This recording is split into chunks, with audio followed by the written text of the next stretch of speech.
today he got dropped by one of his sponsors. Now, keep in mind, so I'm someone who struggles massively with mental health. I have bipolar. I have, a lot of things. I was actually diagnosed this past year. Actually, at the end of 2019, I was diagnosed with severe bipolar by my doctor. And me being me, I've always been manic depressive, and I try to turn any kind of bad thing to humor. And I was like, bipolar, I barely know her.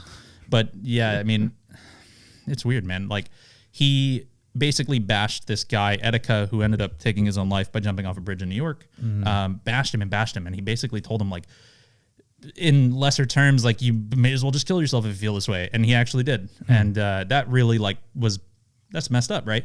And this guy has sponsors that endorse him.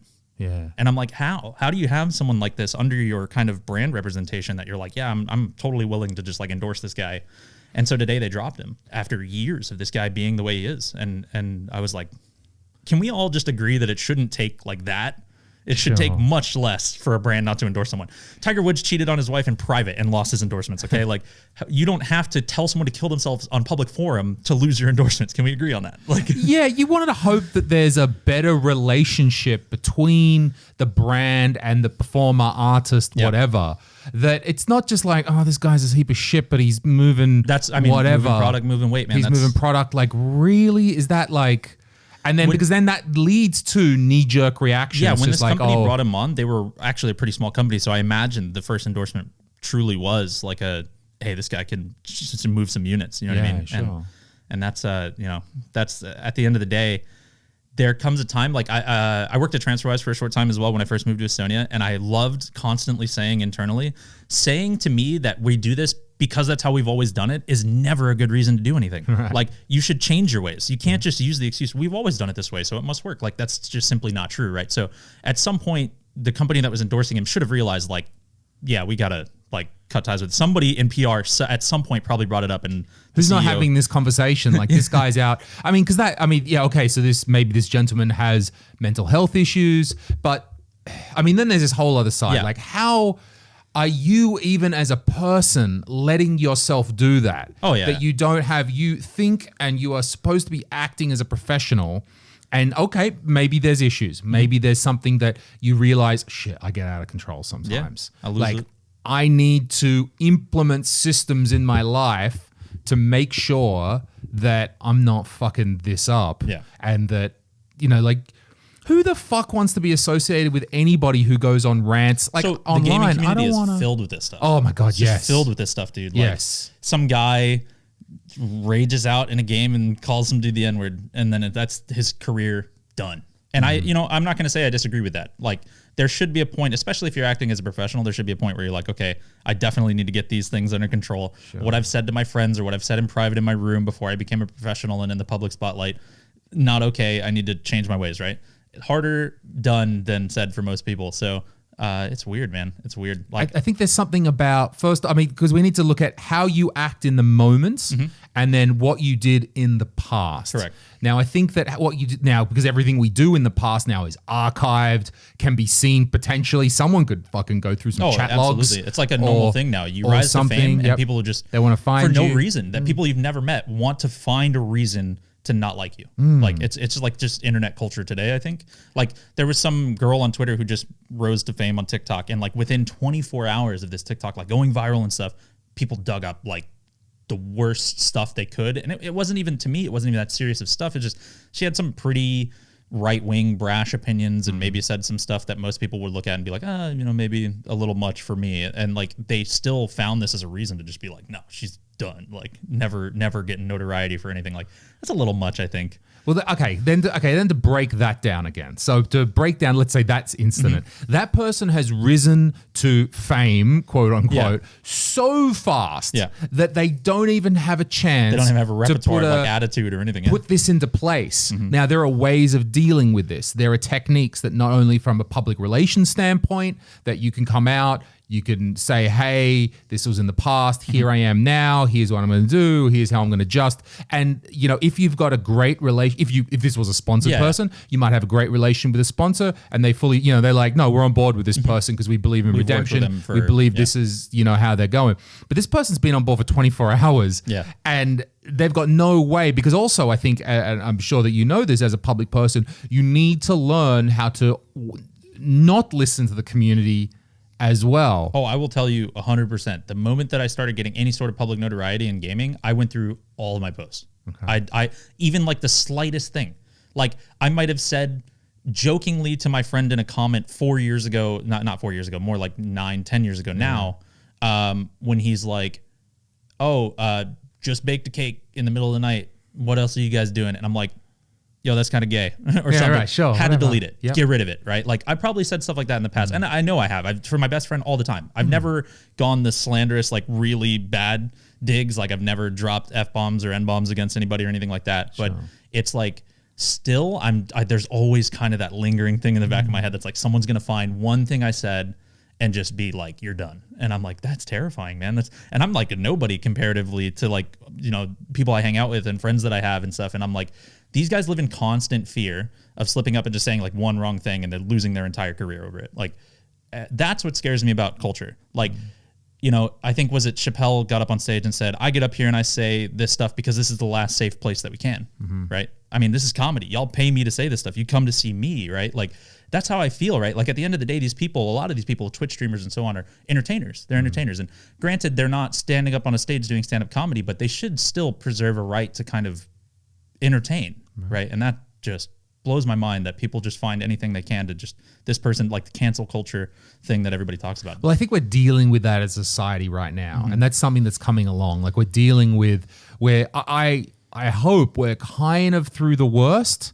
Now, I also agree the gaming community is pretty fucking toxic. Yeah. There's some bad stuff. We're starting to see some light at the end of vague light at the end of the tunnel. And that's a combination of both performers and artists knowing how to deal with this and the public becoming more aware of this as well. Like, we've been talking a lot inside of Comedy Estonia recently about how to deal with that negativity, that when we put videos up there and you get that inevitable, now some, you know, whether it's a person with a different point of view or heaven forbid a woman comedian, what are those women doing talking things? That we at least with the comedy have a chance to separate our audiences. And so by that I mean that we're probably more into a live audience. And a live audience, particularly in Estonia, pretty good. Pretty good, actually reasonably understanding. You can get away with quite a lot live in Estonia and it's fine. And, you know, that's an audience that we do want to listen to. And that's actually our primary channel is that live stage, which is actually I hate to use the term, pretty safe. I don't want to say it's a safe space, but pretty reasonably in check. When we put it out on the internet, onto YouTube, this is not the audience, not necessarily, right? You open yourself to public forum. Open yourself at up. Point, yeah. Now, we at least, as comedians, have the ability to say, cool, I'm going to put that video on YouTube and I'm just not going to read the comments. Yeah. You know, it's an option for us if you can have the willpower to not read the comments because of the form. Our art is primarily live.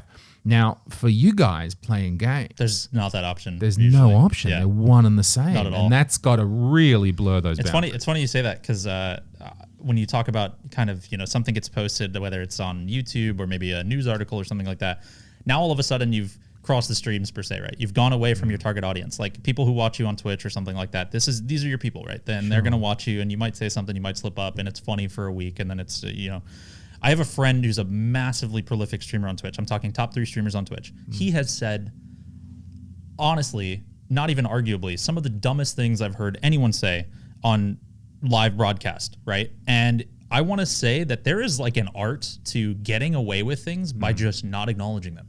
Okay. Like he's getting flack and he just goes on stream the next day, never says anything about it. Goes on the next day, never says anything about it. Never tweets about it, never does anything. And then all of a sudden a week later, it's like the world forgot, or they just like, oh, it's not getting to him. So like, you just got to give it up. Right now for me, I married my wife who's Estonian. I moved to Estonia. I post on my Facebook and I post on my social media and every comment is, oh, I'm so glad for you guys. I have Estonian people that I met one time, one summer, commenting like, it's really great that you would like leave your life in America. You know, most people do it the other way around kind of thing. And it was like really sweet, right? Well, we had some trouble with the marriage thing in Estonia. They changed the law. I want to say it was it must have been like 2013, January 2013-ish. They changed the law so that you need a document called an affidavit of single status to get married in Estonia. Now, the problem with that is that doesn't exist in America. And so the government recognizes that there are countries that need this in America. And so they've started basically, what do you want to call it? Just doctoring this thing together. They're like, okay, yeah, we'll give it to you if you need it. Yeah. So we got one and we got it notarized and we brought it over and the Estonian government was like, no, we don't recognize that. It's not a thing, right? So now I'm put in a position where I legally cannot marry my wife in Estonia. So this became a massive story because the law had just changed right when my wife started going through this process with me. And it got picked up by a friend is like a journalist for Delphi, which I'm not saying Delphi is the pinnacle of journalism, but you know, in Estonia you have Delphi, you have, you know, all these newspapers. It got picked up by a bunch of people, and they reached out to us and they interviewed us, and they said like basically the headlines were like, "Is Estonia on the verge of like ruining good things? Like, you know, like is it really bad?" And I'm not trying to like put anyone else down. I want to make that clear, but is it truly bad for a 6 foot tall, blonde haired, blue eyed, skilled white male to come to Estonia? No, that's like in the norm, right? Like people are smart, people do things here, but it got posted and in the comment section on these newspapers, which I'm sure you're probably aware, the newspaper comment sections of Estonian newspapers are insane. Yeah. I've never been called the N-word unironically, like directed. Like they basically said, yeah, we don't need these people coming here bringing their diseases. And I was like, there's a giant picture of me and my wife on the front page. Like we're both like, I almost wonder if people just read a headline and they just immediately like scroll down and just start typing.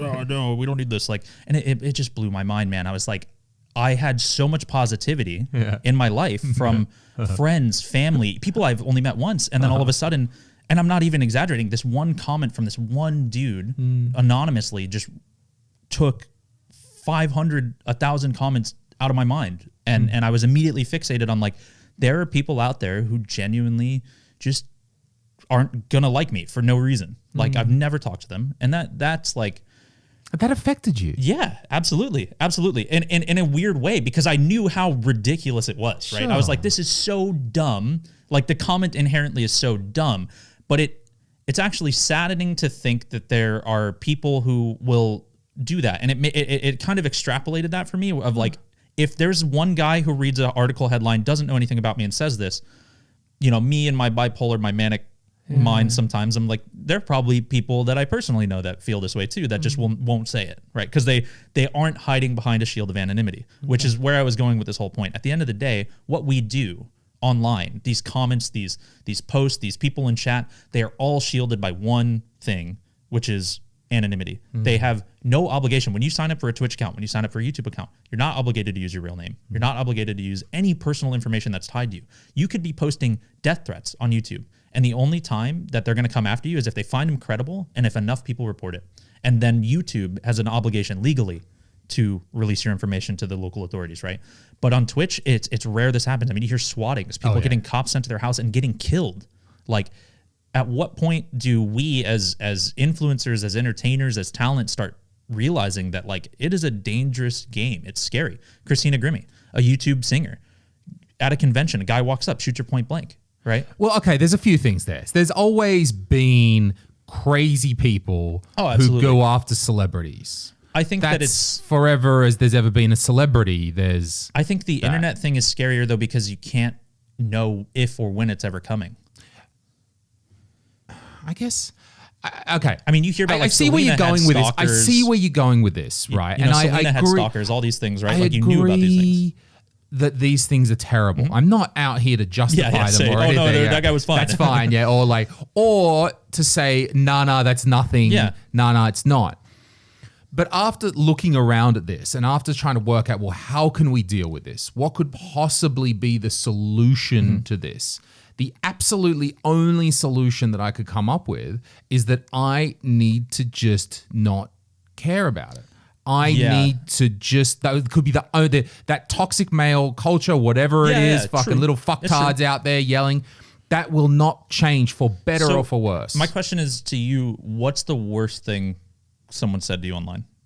Don't even remember. Okay. So for me, I don't know. I'm part of an esports organization. I wear a jersey with my name on it when I'm at events. I kicked a guy from my guild because he was being racist towards another member, and he sent me pictures with guns with my name on a piece of paper saying, "Have fun at BlizzCon." Okay. That's terrifying. Okay. That's a genuine terrifying threat because that's a threat. My name is on my back. I'm not walking around behind some shield of anonymity. People know who I am. Like that's, and you know what I did? I still went. I still went. I didn't look over my shoulder every 5 seconds. I definitely had the thought of like, man, you know, but you know what my first reaction was is, this is what scares me about it inherently again, is that I am friends with people at Discord, the company. And I said, this guy sent me like a legitimate death threat through your platform. I'd like to report this to the local authorities.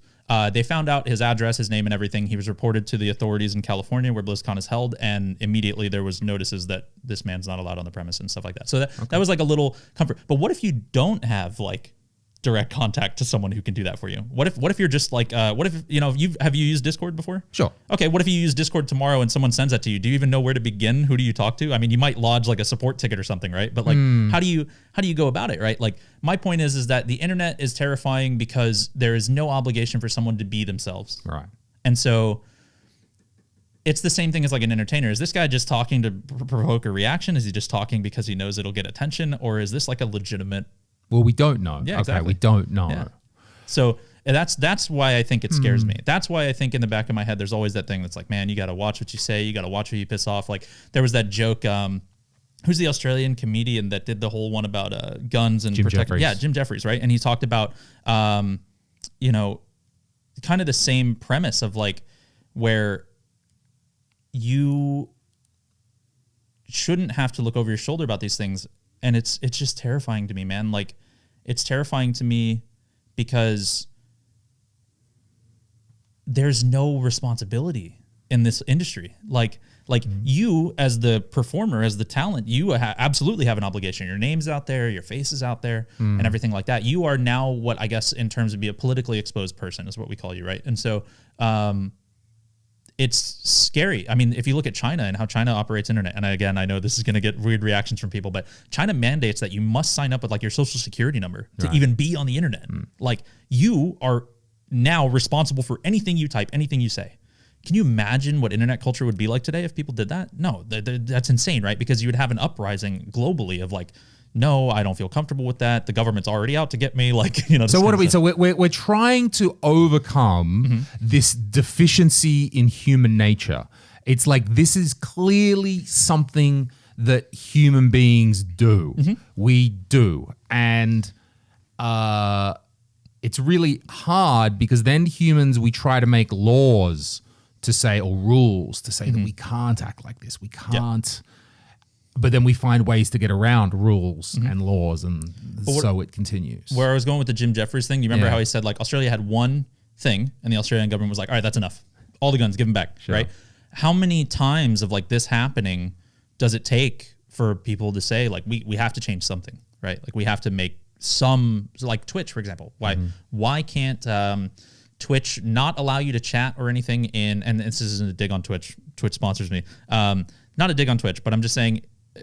Hypothetically, what's to stop Twitch from saying if you want to type in chat, you have to verify your account. To verify your account, you must submit a valid ID and proof of that you are you, basically. Well, you might say two things with that. Right now, that's not as hard. It's not hard anymore. I think it used to be hard. Yeah. Now we've got services like Vedif or something like that who can do that. Shout out to Vedif. But I mean, okay, that still costs money. I mean, ultimately, though, these companies are profiting off these toxic people. Absolutely. And that's the problem. If you kick out all the toxic fucks from Twitch, the other thing nobody is, left. Having working at TransferWise, I think, like, again, it's all a hypothetical, right? But if you wanted to actually take information from people, that requires, like, so much licensing and security and new processes internally to handle personal information and data protection and stuff like that. I mean, it's an insane process, right? So, like, I can understand why no one would want to undertake it if they don't have to. Yeah. But I think it's scary to me that we've just kind of, like, as a society, all unspokenly just agreed or, like, just kind of come to the conclusion that, people on the internet can be shitty people. Like, you just got to deal with it. I mean, that's tough. It's tough as a because you guys, as professional gamers and as personalities in that field today, you are the first into this field. Still, I mean, even though we just commented that WoW is World of Warcraft is 15 years old and you've been playing this for half your life. Okay, you know, for you, it's half your life. Yeah. But relatively, as human beings, as evolved chimps, internet is like a very new thing. It's so new, and we're still working out how this works. Yeah. And that's tough for you guys because you're the first kind of ones in there. And it is like a Wild West to truly. keep using that really overblown exact. I don't know what it was like in the Wild West. Maybe it was a really fucking dangerous place to walk down. It was like this, but like real people. Like I've never met this guy, and he's pointing a gun at me. Boom, guns. Like, and you know, you had to go and then make your job and your career. I don't like the way your hat looks in this dangerous environment. And maybe back then the danger was more apparent. I understood. I walk down the street. There's the fucking tumbleweed, and I'm gonna get shot or something. Where here you're just playing games. I'm playing games at home. What could be? We've got this weird Our brains aren't trained in the same way to have that same sense of danger before when we had these real life analogies hundreds or thousands of years ago. I have this conversation with my wife a ton. Like it's super weird for me to say as someone who I guess like your entire livelihood is based off of technology and internet access. But if I could have like if a genie popped up right now, it's like, one wish. What are you going to do? I would say I want to revert specifically internet technology to 2000 and then stop right there. Bam. No more. Have we got cable or we got 56K modems? No. I mean, we've got like, I think DSL was on the rise like in 2000, DSL. Right? So we had internet access, but what the internet didn't, I mean, even you were uploading YouTube videos, I think around the time it was coming to that time where YouTube was released. I think it was very early 2000s. Sure. And I think when I look at the internet then and what it was, it hadn't formed into this because the internet was just kind of like a thing that popped up when I was a kid. I'm the last generation, I guess, technically before the internet and after the internet's release. So it's weird because I definitely remember growing up as a kid with no internet. I mean, my first computer was like a Macintosh and, you know, the screen was still green and black and I played The Incredible Machine in 8-bit and stuff like that. And I remember this, I remember being that age and thinking, this is as good as it's ever going to get, man. This is the craziest thing, like technology. I remember loading my first web page. I must have been, I want to say like 9 or something, and my dad was like, "Yo, come check out this this website," like, and it was like a Disney website or something. And I was like, "How are you getting this information? This is crazy!" Like, you know, it was a revolution. But internet was like released with no rules. It was just like, hey, there's like anyone can access this thing, anyone can build a website, anyone can do these things, and it was like, oh man, like you really get to see like I mean, look at the dark web and stuff, right? Where people are using the Silk Road to distribute drugs. Like, I mean, the internet became immediately like, we can do anything like as humans unfiltered with no obligations. We can, it's led to some of the biggest, most incredible things ever.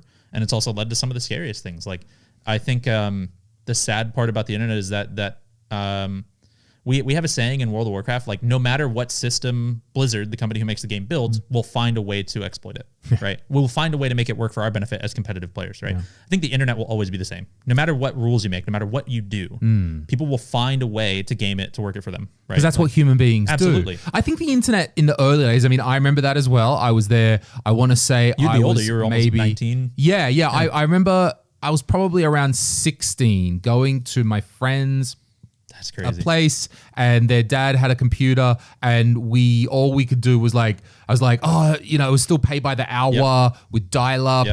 And, you know, I'd done something for them. I'd helped him out with something. He was like, you get 1 hour. Yeah. I got like, whatever, half an hour or something. And I got in front of this computer. I'm like, I don't know what the fuck to look up. And I think we looked like nasa.gov or something, you know, because we don't know what the fuck else is on the internet. Insane. We just know that we want to be there.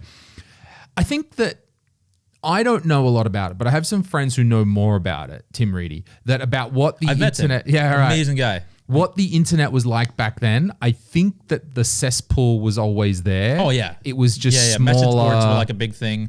Online gaming communities were a thing at the time, too. Right. They were smaller, but the real cesspool, the real, like, those elements were always there. I think society, too, right? Like, it was just they were more...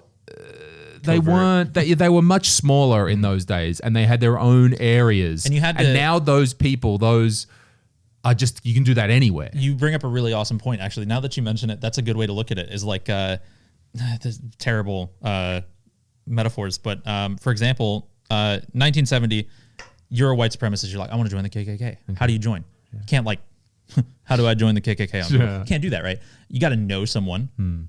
You go through a whole process. You get inducted, whatever. And I think in the early days of the internet, same thing, right? Like you said, you sat down in front of a computer and you were like, I don't know what I want to look for. Sure. So you have to think about anybody in that mindset. Like, yeah, I guarantee the communities were always there, right? But you probably knew about it because you knew someone who knew about it. Right. And they told you, go to this specific thing. It was all word of mouth, right? Nowadays, if I want to find something or be a part of some shitty community, where can I find this? Bam, right? It's like we joke about the propaganda in Russia and news and stuff like that, right? If you want to find anything that justifies your viewpoint, just Google it. You'll find a billion articles on either end of an issue that are proving your point, right? And that's the thing is it wasn't just like one click away then. You had to it was a process, man. It was like, But I think that's why, okay, it's a good point that now it's all there, now all this. I think that, and again, I'm certainly, when I try to push against this point, I'm certainly not trying to trivialize absolutely. The position that you're in and the real and apparent problems and safety issues that can arise from this. I keep bringing it back like, oh, there's so much shit out there. There's so much the job is on us to work out ways to filter that out. Now, I'm not sure. Of course, someone can still make a threat. I completely agree with you. There's a constant thing on Twitch to say that you are solely responsible as an influencer to the audience you cultivate, right? That is on you. And sure, so it's your responsibility about how the tone that you set. I think that you can show personal leadership as an influencer through your community and the tone. I mean, Dr. Disrespect has a bunch of fucks, just the worst pieces of shit. It's funny, Sten talked about Doc, and he has a very vastly different opinion on Doc than I do. Okay. He doesn't like Doc. He thinks Doc is a little over the top, a little much. And he, the whole 5G conspiracy thing that you guys talked about and everything. Now, I do truly, knowing Guy Beam, the guy behind Doc, I would tell you that Guy is an incredible man, and he has done really great things in gaming. He worked for, I think it was Ice Frost Studios, who made a lot of Call of Duty maps. He was a level designer for Call of Duty originally, rose to fame and stuff, and he's a genuinely good guy. And there are even times where I, having known him, watch clips of some of the things he says or does as Doc, and I'm like, is he in character? Is he blurring the lines, or is this, there becomes a point where the character consumes, right? So sometimes when I watch that 5G clip, I'm like, even if, let's say for a second, even if it is parody, you're just like, oh, there are people out there, you're trying to parody that someone out there truly watches this and believes it, right?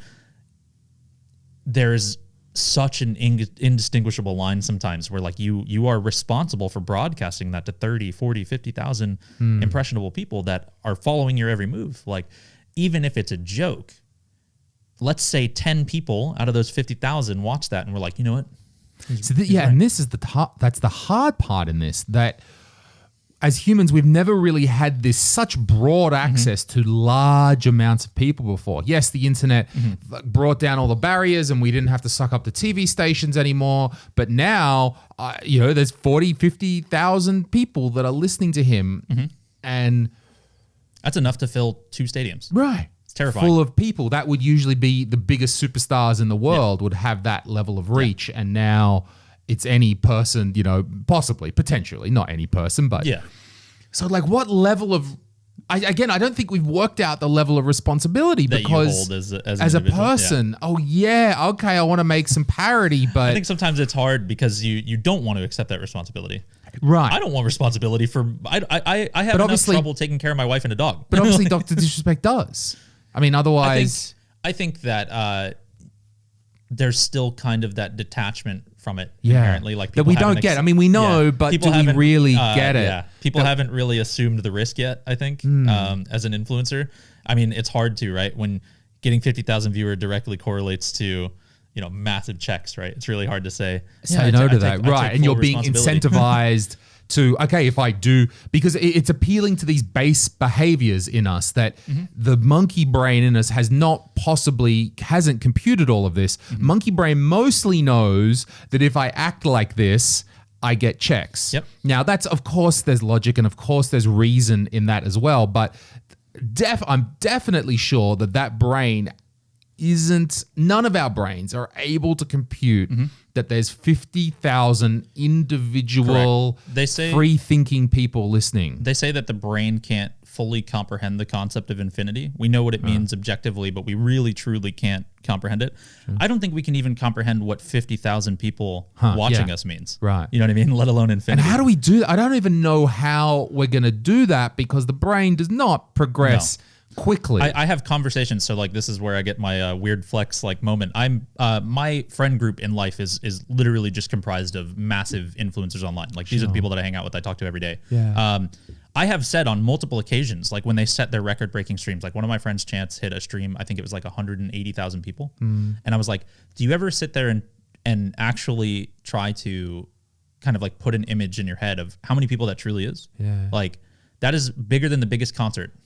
You know what I mean? That is more people in one area watching you. They didn't buy tickets to watch the opening acts or anything. They're there to watch you, right? And like, if you think about that, that's a really scary thought. And he was like, I try not to, and this is his exact words, I try not to humanize it that much.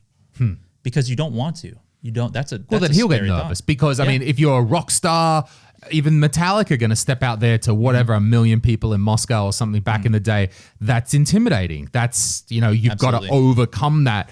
And do that. And I do see where they're coming from, because if you just go, well, I got to do my job, I got to do my thing, I got to get out there, it's best not to think about all the individual people. Correct. I don't know. Is it something, I mean, it's like, how do we progress as a society? How do we work it out, I guess is where we're coming to as people. And, you know, is it education? Is there some, over time, are we going to learn how to at least educate the ones, I mean, if you're getting paid, you're getting educated. If you're getting, there are schools for most things, but not really for this. Yeah. You brought up a really good point, and it's kind of playing devil's advocate to my own points about being the influencers and assuming the risk of your community and like the terrifying nature of an anonymity and stuff. But like, what about the inverse? You know, what about the inverse? Again, taking responsibility as an influencer. I mean, this is a terrifying subject, and I know, you know, viewer discretion is advised kind of thing, but the Christchurch shooting. This guy shouted out PewDiePie and had PewDiePie stuff written on his shotguns when he did the shooting. PewDiePie never talked to this guy. He never said anything to him. He never radicalized this guy. He never did anything. But he is paying the iron price for that. Like, it's terrifying to think that as an influencer, or again, I'm going to keep using that word, but as an influencer, you're terrified of what could happen to you. Yeah. But you never think about, like, what if one dude in my community of millions of people does that? Puts it in the manifesto. Yeah, like, next Ted Kaczynski writes your name 20 times on a page. What the hell am I supposed to do? You. Yeah, like, I like, and you know, I mean, PewDiePie's been subject to just a billion controversies. He's an anti-Semite, they say. He's you know, Nazi, like, and you know, he's defended himself tooth and nail for years. I find him personally hilarious. I think not so much in his early days of YouTube. I think I like you know, Felix now. I think he's just a great dude, and he's really smart. But that's scary, man. That's a scary thought. Like, I always prided myself, like, gaming and working in music and stuff. I always used to go by the motto of, like, if what I do impacts like one person and they kind of find their path from me, then I'm happy. But like, then I think about, what if like this person finds their path and they go shoot up a church, man? Like, I'm definitely not happy about that. No, I'm not happy about that at all. Like, that's scary. That's a scary thought. Okay, we mostly focus on the positive side. Exactly. Like, I want to influence. I want to help people. What's scary is, like, it doesn't. You could be like a really wholesome person. You can, like, there are people on Twitch who have never dropped a curse word in their life, and you could still somehow, someone will find a way to like be like, oh, you know, I learned everything I knew from this guy, and they're a terrible person, right? Like, it's just. So somehow, as society, we've got to find this way to, because okay, yeah, I could go do some do something terrible, put a flashbang somewhere, and I could say Jack made me do it. Exactly. I listened and then to you. I get a tweet. And whoa. Yeah, you're like, whoa, what do I do? And then it goes from there. And there's got to be. I mean, what would? I'm trying to think of these analogies of how. Like anything, right? Because right now we're just grasping about how do we do it. I'm trying to think of any analogy. Like, I don't know enough history to know, like, what was, you know, if Ted Kaczynski, he's the Unabomber, and he had some people in his manifesto, like, did we attack just them? Name dropping people? Yeah, if he just named. I don't even think, was I born in 90. Was I alive at the Unabomber? I don't think so. I don't even know when. No, I think it was before me, or it was when I was very young. If I'd have to look at it again. That. But yeah, I mean, I don't remember, but I would imagine that these people, if they were not relentlessly crucified by the general population, they were by the media, right? Like, come on, man. A manifesto comes out, and if Louis Zezeran made me do this, they're coming for you, man. You're going to get calls. There's going to be people outside of your house. Sure. You know, it's, but there's nothing you can do about it. There's nothing you could do. There's nothing I can do. Someone could watch this and go and do something, and I'm like, oh man. Okay, sure. There isn't. I feel like there's one thing you can do, which is don't do it.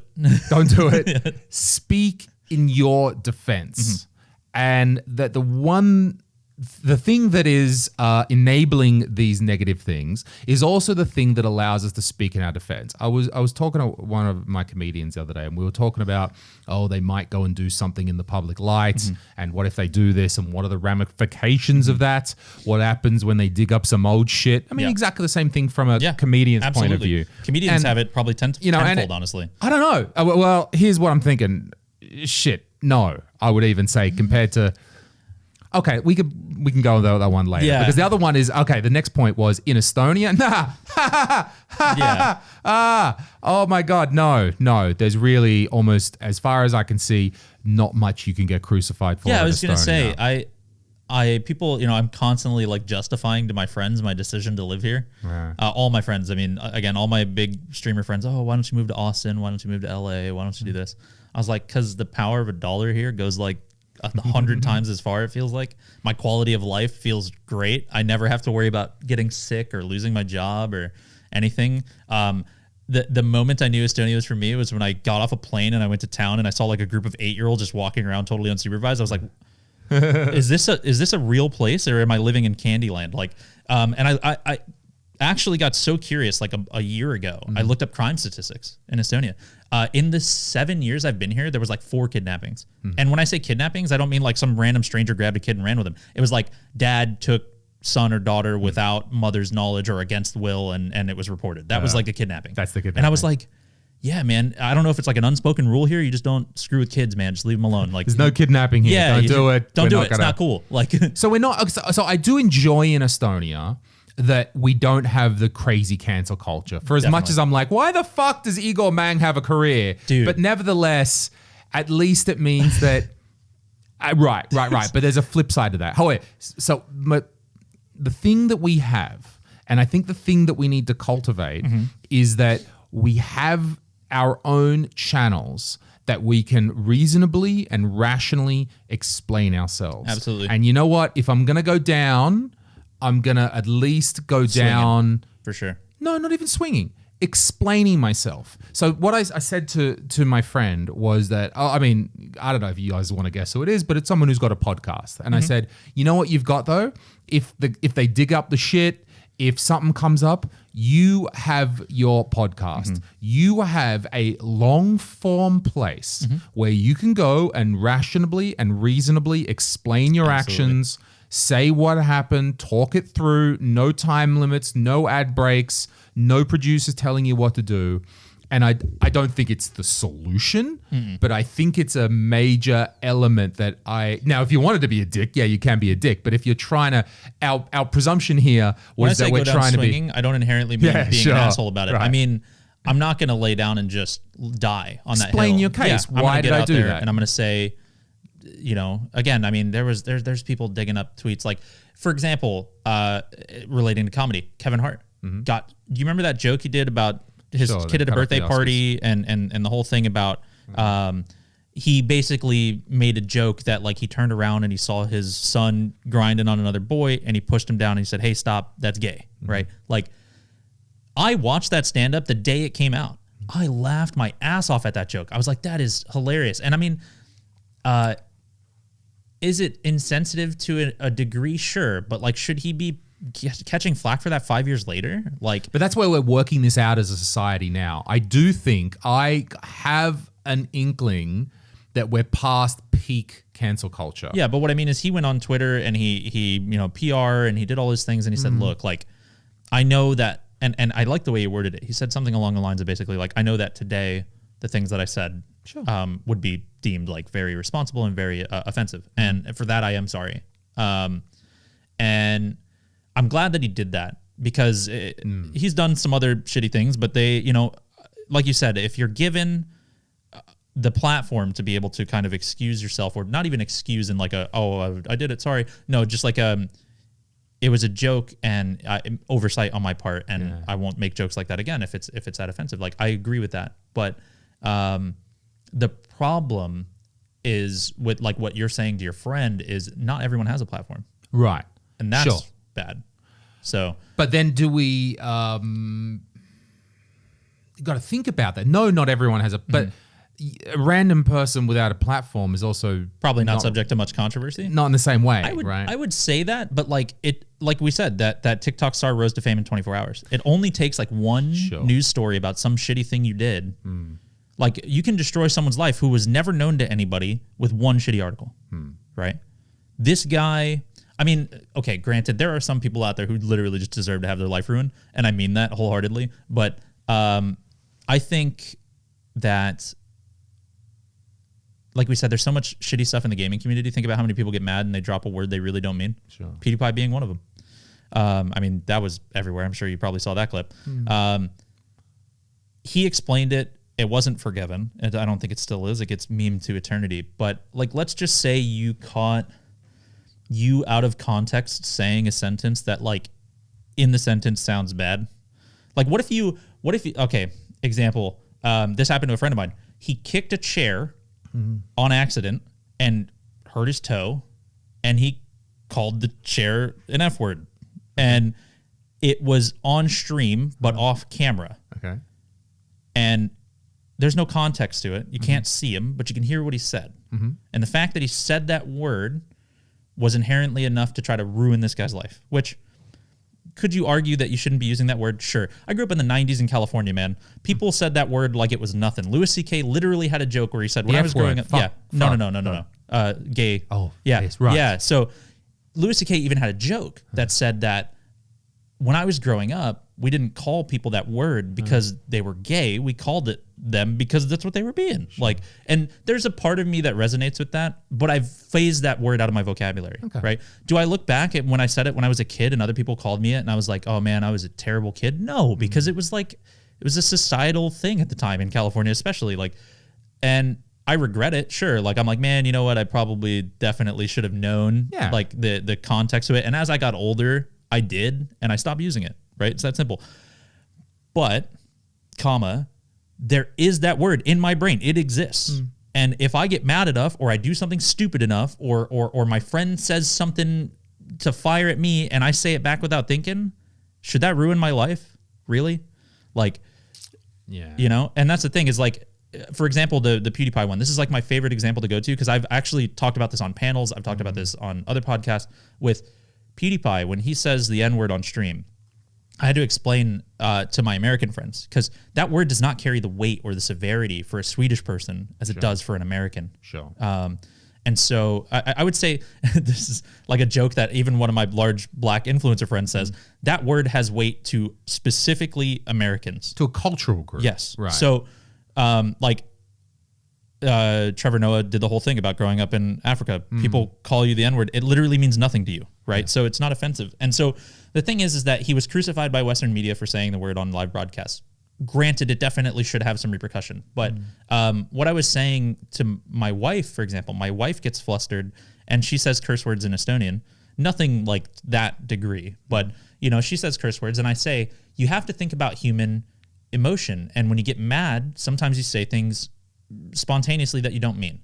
Granted, not all of them resort to N-words or F-words, but like at the same time, when you're a person who learned English as a secondary language and you're mad and your thought processes, those cogwheels are turning on the other side of your brain in English, and you go to that place in your head where you're mad enough where you're going to say something, your brain is going to go, what's like the worst thing I can think to fucking say right now? and your vocabulary of English and its explicities are like kind of smaller than your one in Swedish, right? Yeah. So your brain just like reaches in and it grabs this thing and it sends it to the mouth. And you probably know as you're about to say it, this is not what I want to say, but it's coming. And all the time back in the day, like all the time. So I've been in Estonia for over 10 years, right? Mm-hmm. All the time back in the day, my friends would be like something neger. Yeah, absolutely. And like, I still take it. It happens now. I take it as a sign of endearment. Sometimes. When my friends will drop the neger around me, I'm like, oh, you think I'm Estonian enough that you think you can drop that word around me? And don't.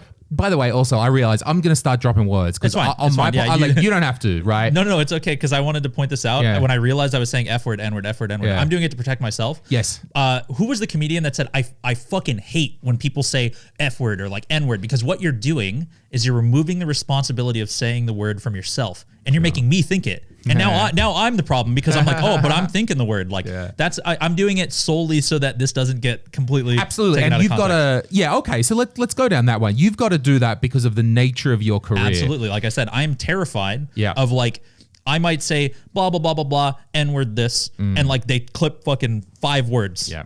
And then that gets blasted on social media. And then all of a sudden I lose my job and I lose my sponsors and stuff. And here's the weird, the weird contrast between what you do and comedian, because there's two things for comedian here. One, context is like always important. It is context. The first major one is that we've already talked several times about Dave Chappelle, and then, he was out there pushing his latest special and what that is. Kevin Hart, Louis C.K., right? For some reason, comedians are the cultural drivers of change here. Like I said, this is the last place where I can stand up and I can say these things, and I have like for some reason, fucking comedians. I think it should always be that way. Right, but even if I just stop and think about it for a while, like the comedian is the social commentator that gets put at the front, the point man of this. But forever.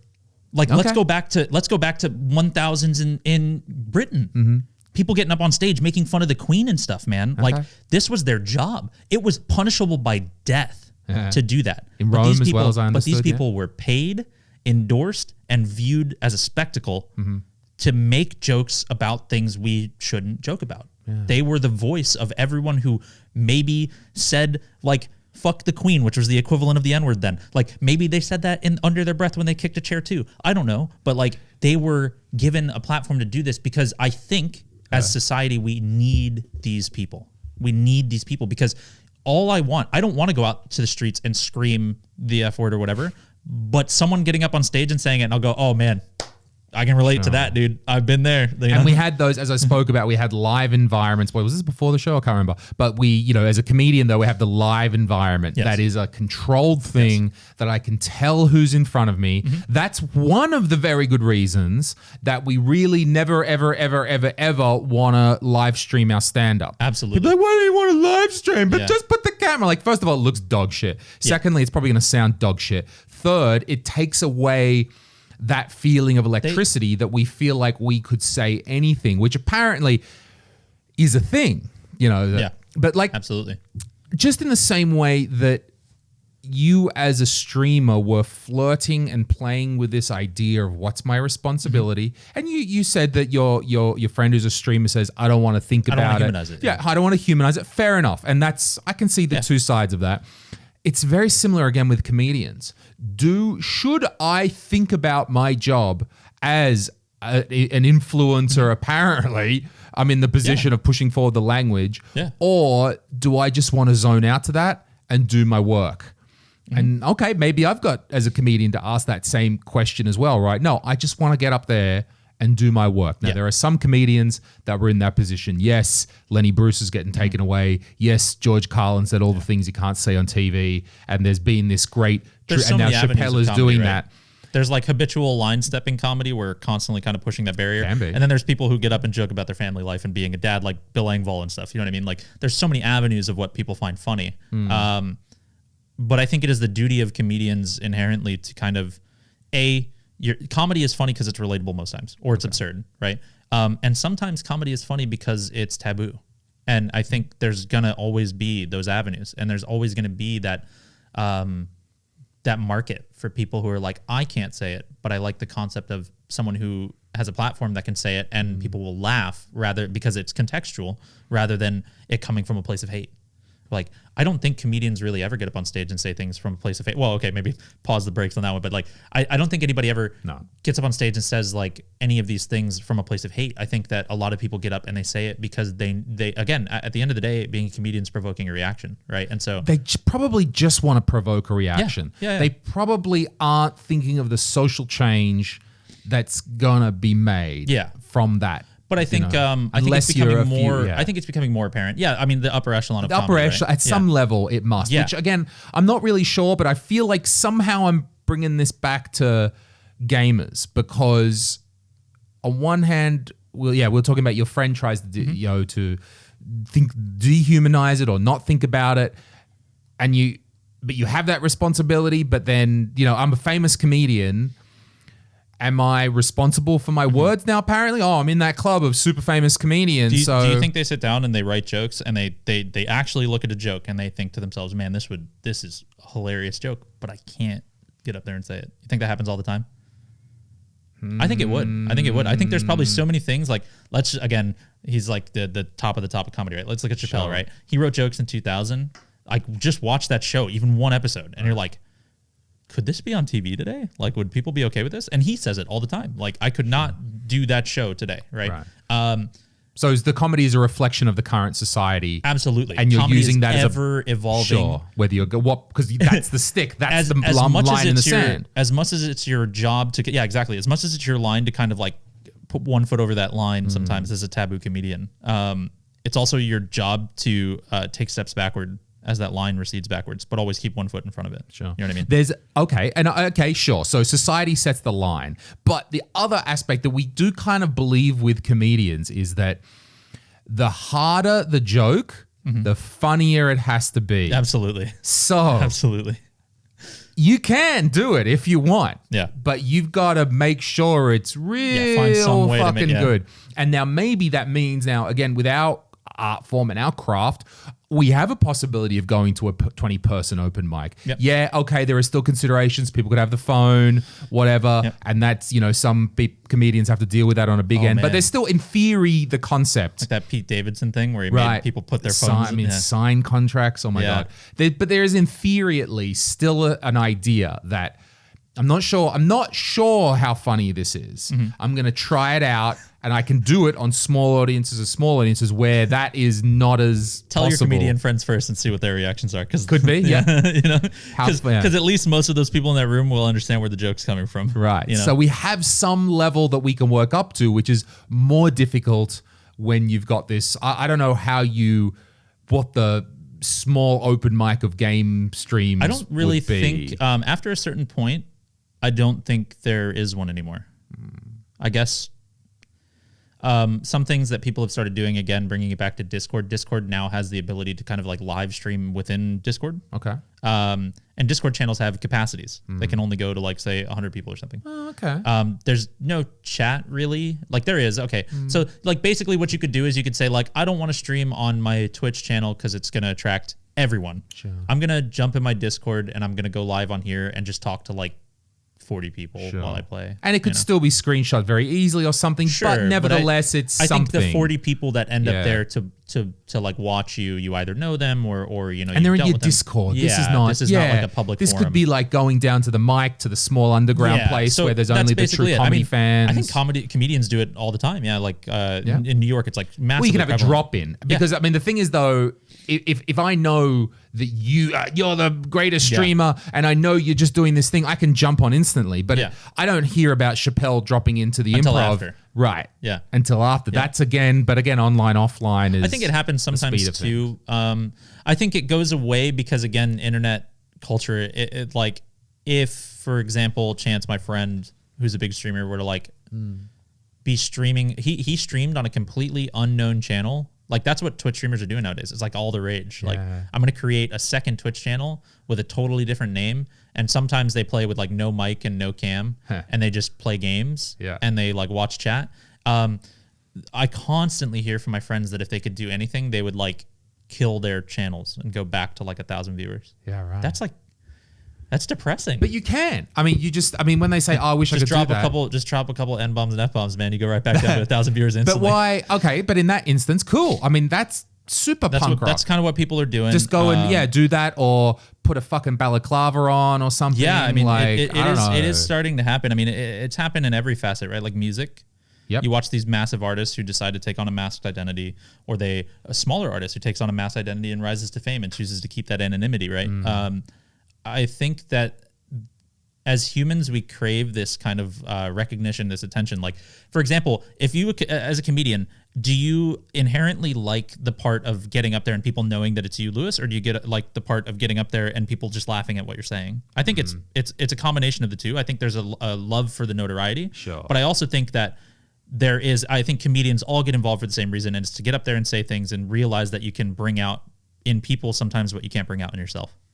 Yeah, there's a balance there, because you don't want to just be like, oh, I only perform to my crowd and my people. So there's certainly an ability to know that I have some material that I can make anybody laugh and I'm an entertainer and this is good. But there is then something like, I want to be into the people that are into me. Because again, if I don't think of myself as like some sort of social crusader, no, I'm just like, these are the people that want to hear my jokes and I want to entertain you people and you're down with me. So that's also really good as well. It also means that you can go, if they know who you are, you can go a little deeper on them as well, because they know what to expect. Yeah.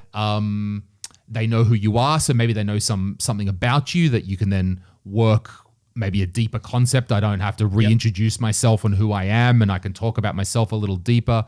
And there might be a way that, I mean, comedy can also be that I could give you joke, punchline, and ha ha ha. But sometimes you've got to take them on a journey, and you start your set off. Maybe you got an hour. You start your set off with punchline, jokey, and then somewhere through the middle you switch gears. Yep. And you're like, now we're not going to do. Now I'm going to tell you the story a little bit longer, a bit introspective. Good example. Have you watched Neil Brennan's 3 Mics? Yeah, absolutely. Sure. I mean, the most beautiful, straight up example. I was going to say that is kind of the.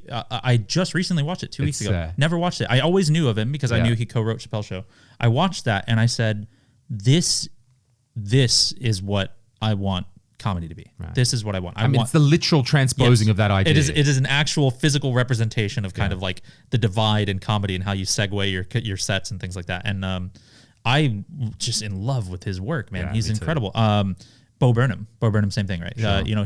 He did it always as a satirical thing of his own mental health, right? And like, I think I loved Bo Burnham, and I still do. I think he's excellent, and he's gone on to do greater things even onward past comedy. But then I watched Neil Brennan, and I was like, man, Bo Burnham was kind of like the 20-year-old comedy that I liked, and Neil Brennan's now getting to the point where I realize I'm 30, and I'm like, this is like real shit. Like, and yeah, I mean, I think it's cool that comedians can do that. It's not always just about getting up there, bang, funny.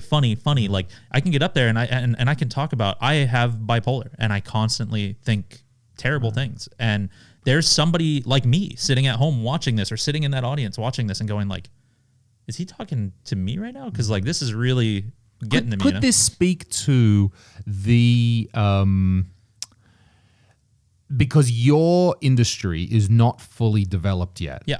And that we don't know yet the different ways to incorporate different characters. So the analogy might be back in when the comedy was starting. Yeah, it was just some guy with a suit going boom, jumping around in a clown suit. You know what I mean? Clown suit stuff. Where I was going with the Neil Brennan thing though is like the whole like I'm sitting there watching this on my television. I've never met this guy. He's not even live streaming. I'm watching a recording, and I'm sitting there and I'm like, is this guy like? Has he heard my conversations? Is he talking to me? Mm-hmm. When you have 50,000 viewers, how many people are sitting there with that? Like, it's a thing, right? Like, have you heard of like the super fans? People who like, it's a scary thing to know that most people that I ever meet at an event will know so much more about me, and I don't even know their name yet. Sure. They can tell me who my wife is, what my dog's name is, where I live, where I grew up. They can tell me all this shit about me. I'm just meeting this person for the first time. And it's very easy when you expose most parts of your life for people to feel, I forget, there's actually like a, not a condition, but like a phenomena of like people developing these feelings like they're your best friend. Yeah. And like happens a lot. And like, that's what I was saying is kind of, for me, it's interesting because, going back to the responsibility thing, like if someone comes up to me and they're very clearly, they know everything about me, they empathize with me a lot. They're like, oh, the things you say, man, I understand you. You have bipolar. I struggle with it too. Like, I've just met this guy. It's going to be overwhelming. And it has been before. It's like, wow, this is a lot. This is like a lot to take in.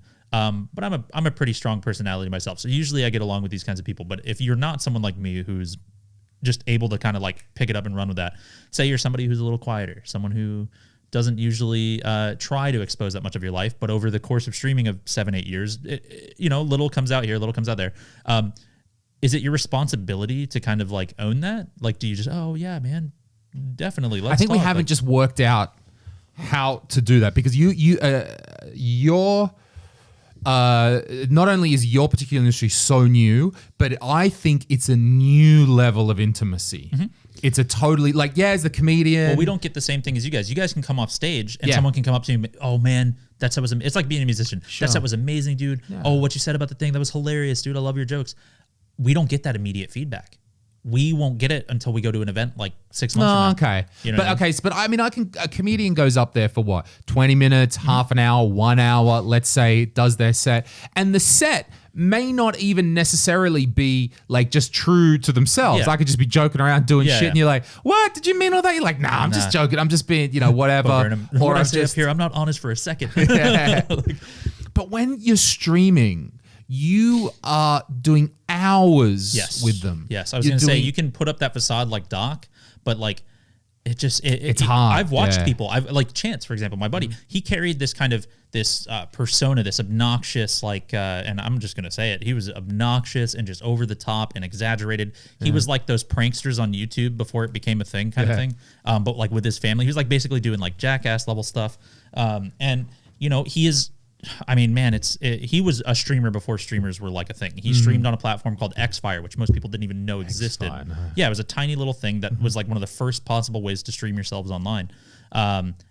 It's so crazy to talk about this because you want to know how long ago that was? How long? Just 9 years ago. Yeah, right. Huh. Like 9 years ago. Your industry is streaming- less than yeah, streaming was like not a thing, right? And so I'm thinking about that, and I was like, this is 9 years ago, but like over the course of like 9 years, dude, how long can you do it? You know what I mean? How long can you keep that persona up? I mean, his was particularly like exhausting and over the top and like a little much. I mean, you look at like the Filthy Franks of the world on YouTube where they just like, I can't do this shit anymore, man. I can't like, because your content and your, like, let's just even equate it to comedy. Imagine if every joke you told had to be funnier than the last one. Like that's how they felt. His personality. Every stream had to be bigger, better, more. Sure, because anyone can have a character. Yeah. And then a performer can get sick of doing the character. That maybe eventually they grow past that. They find the limits. There's only so far you can go within the bounds of that character. But even if you're a comedian or you're doing sketches or TV, it's such short periods of time that you're doing that character. We haven't had... not very much of, at least anyway. This like you've got to do that for hours every day. Yeah. And Well, that's There's some streamers who, less than every day, but yeah. sure, but you know what I mean. Yeah, Very ideally, yeah. hours. Just like hours is already hours more than you've heard of most comedians. Absolutely. Talk. What I hate is segueing here, like this conversation that people have, like, oh, you're a streamer. It's not like real work, man. Like you get up and you play video games for a living. It's like, dude, I like on broadcast, not myself personally, but I'm on broadcast for 8-10 hours a day for for me when I was doing it 6-7 days a week. Like that's looking at it like an 80-hour a week job.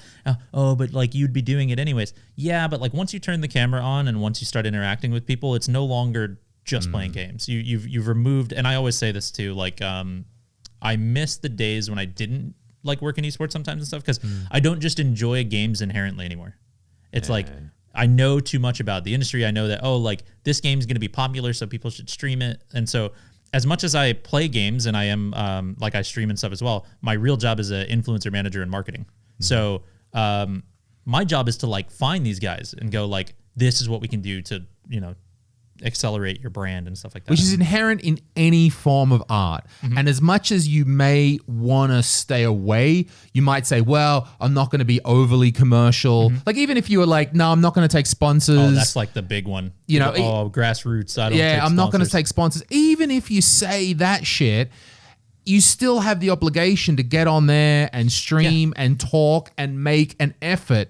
And that's why I have I've left streaming alone because I'm just like, shit, I want to play games. And like any artist has that, like, oh, I want to take, as a comedian, you don't need to take an endorsement or a sponsorship or be in the ad. It just has to be, oh, fuck, I'm playing the 2,000 seat theater and I've got to sell to make my living now. I've got to sell 10,000 tickets to make sure we can live. Even that is, you know, a commercialization of your art, Absolutely. even though there's no sponsors involved. I imagine streaming for a comedian would be like, imagine if you had to stream your whole joke writing session and tell them as you were writing them, like, and hope that they just land. You know what I mean? Just hope that they get something. Like that's what it would feel like. Because as a streamer, if you're not, especially if you're not like a core just gameplay streamer, if you do like any personality bits, any IRL stuff, again, it's just kind of like throwing darts at a board with a blindfold on and just hoping some of them stick. Like, and that's, you know, yeah, you're right in saying that like the duration of these streams definitely impacts kind of like how much you can keep up with, whether it's a character level or anything like that. But I also, you know, I have to hand it to him. Like, again, I have a very different opinion. Like, hats off to Doc, man. Like, that is all right. That is a full-on character. Sure, that I'll give you that. Okay, I'll give you that from an artistic thing. You're living that. Yeah, all right, yeah. 60 hours a week. Yeah. Like, that's a lot. Sure. That's a lot. Because, I mean, I don't even think the front man of a band like Guar or something, what, does he want to be in his costume 60 hours a week? I doubt it.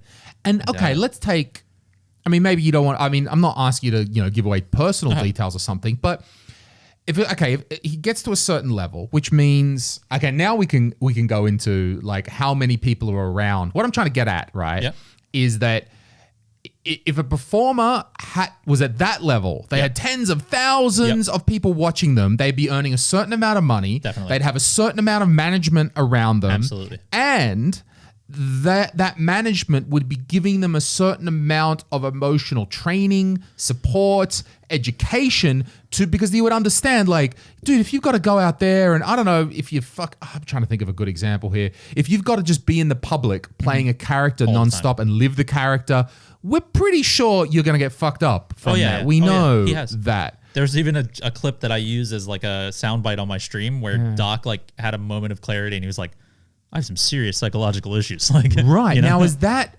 so while it's super cool, let's say very artistic, we can say at one level, at least with Doc, very artistic, very committed to the character, going super deep creatively and being able to dig that one out. But is there that same balance that's occurred in your industry yet? That's like, I mean, first of all, these people need management. Like, is it being met, the demand being met with the forces that we need, like the management and everything?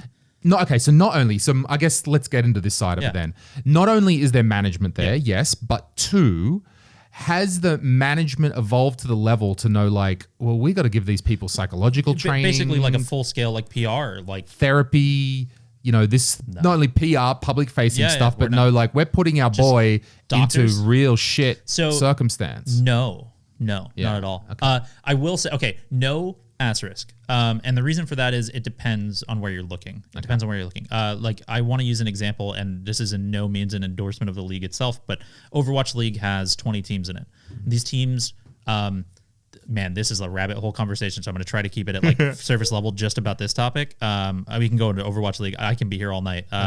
But these teams were bought into this franchise league for like, I think it was like $12 million a piece, or somebody will probably correct me. It was like $10 or $12 million a piece for these teams. That is insane, right? These teams are like, for example, to give you some of the ideas of participants, Comcast Spectacor, cable company, owns almost every major stadium in the world. You have Boston Uprising, owned by the Patriots. Okay. Regular sports teams. Yeah, you have Dallas Fuel, owned by the Dallas Cowboys. Like, these are massive players, right? These are huge brands. Right.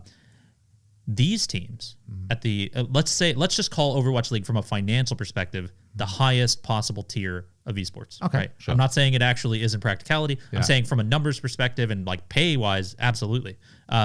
These people have psychological trainers. They have PR. They have personal trainers. They have life coaches. They have psychiatrists, psychologists on standby. They have people living in the house, working chefs, making sure their diets are correct. These guys are, I would even say that's probably better treatment than like what an NFL player gets. Like these guys are getting the full package, but it is because I'm not taking care of a roster of 50 NFL players. I'm taking care of 6 players, right? Like it's even smaller than an NBA team or something like that. Yeah, so it's very possible to kind of give them that thing. I worked at an organization before I worked at Method where we had what was his name? Like a well-being coach. Okay, yeah. And he kind of helped you with your day-to-days, and he kind of gave you like workout instructions. He would work with you personally. He would look at kind of all aspects of your life, your dietary intake, and he would help you with that. And he would like, come up with workout plans specifically for your body. Like there is definitely that there. Now, is this a common thing? Absolutely not. Like it is so like, I don't think Method is a little of a weirder one where we kind of, we're like one of the organizations that kind of bridges the gap between fitness and gaming. Okay. Our owner is just this like, first off, he's one of the best World of Warcraft players that ever touched the game. Okay. And he's jacked. He's just this giant Scottish dude, best shape of his life, like all the time. And he's just got a brain on him like no other. And like, it's incredible to me because I was thinking like this guy is like just a fucking anomaly, right? Like for every one of him, there's one of me or like, worse than me. And then I joined Method and I was like, we actually have so many people on our team that take their fitness and their teammates' fitness so seriously. Like they are like, we have a guy on our team who constantly, he runs a fitness business and he gives this service to anybody on the team completely free. He will help you figure your life out. Like that's cool, but that's like, again, that's a very unique thing. It's like knowing someone, right? So that's just not there yet. No, that's coming up in your industry. I wouldn't doubt that someone like Doc absolutely has that or absolutely has like because when you get to a point, and I can tell you from the perspective of my closest friend, Chance, I've mentioned him multiple times now, Chance has a team of financial advisors. His brother is a lawyer. Yeah. He has so many things going on. He has like outsourced his whole life. The only thing he needs to do is wake up and which is what you would want to do as any performer or artist. Yeah, he's outsourced his whole life. His only obligation is to get up and stream and keep that going. Yeah. Everything else, all the business mechanics, all the business decisions, all the financial stuff, all the personal life investments, everything like that is just taken care of. Just and funnily, I was like, for me as an individual, I don't know if I would ever want my life that much out of my own hands. I would want to kind of like pitch in stuff. Okay. He is actually to the point where he's like, dude, fuck it. I don't care. Just whatever you guys think is best. At that level, I think it's a personal choice. I mean, to like the direct example of a pro sports player at that high level. Yeah. There's going to be some who just delegate it to trusted people. There's going to be some who know, no, I want to have a little day-to-day involve my finances. Now, obviously not too much because the sport or the output is still the number one, but some are going to have different. And Chance is unique. And he, like, again, I think he largely rose to fame on Twitch because he was just like a streamer before streamers were a thing. Yeah. So for a while when streaming started getting picked up by the general public and gaming, it was like, this is like one of the few guys to watch. And he has like one of the biggest numbers. And these sites have always worked off of directories. So if you have the most viewers, you're the first face people see. And I think we constantly joke with him. I mean, he's a friend, so we constantly take digs at him. Like, man, if you started streaming today, you'd never make it.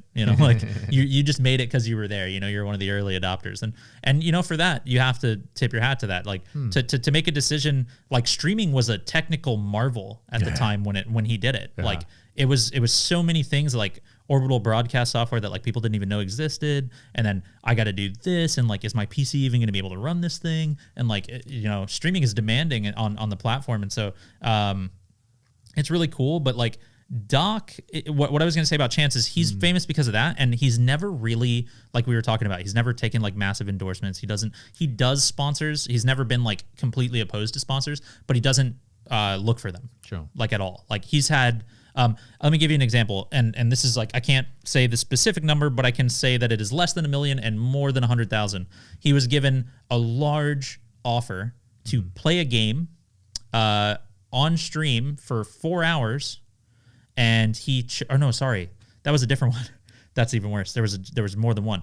He was offered by a company that has a VR headset, which I won't name drop because, again, confidentiality on that, but they have a VR headset. They were going to fly him to California. He lives in Austin. Fly him to California, pay him an absurd amount of money for a day of his time. He turned it down. You want to know why? Because Classic WoW Beta came out that day and he wanted to stay home and play it off stream. He turned down more money than I can hope to make in, I don't know, 2-3 years. And he was like, nah, I want to play a video game. Okay, that's interesting. I mean, that's cool, right on. But how is that that amount of money would he get? Was it significant to him and his earning? Net worth? Yeah, definitely. Okay, net worth, yeah, sure. yeah. I mean, he's worth, I mean, it's out there. Like I could say he's worth millions. He's worth millions for sure. But it was so substantial that like for a day of your time and to be not only a day of your time, but you were going to be on televised ads. There's like this is like one of those times where someone, if they said like for exposure, it's like pretty genuine. Like I'd be like, yeah, I'm gonna be on fucking TV everywhere. Like, yeah, I'll take it. Everybody that knows him was like, that is the dumbest thing I've ever heard. You're actually an idiot. And he was totally fine. He's like, it's never really been about the money. So it's interesting for me because Doc, on the other hand, Doc is a brand risk. Absolutely. But he has sponsors. He has a lot of them. He's taking new ones. He just took a PC one yesterday. You know, so it's not like there's a lack of brands coming to these people. They're like, I've seen their emails. I've worked in influencer managing, you know, I've taken care of these people's business emails before. They like daily, depending on your size, you're getting 10 very credible, very serious sponsor offers. And it's interesting to see from someone in the know, like who takes what, knowing kind of like what the deal structure for that specific sponsor looks like, having seen the drafts yourself and going like, really, you took that one? You know, that's a big thing. And looking at Doc and seeing that he took these.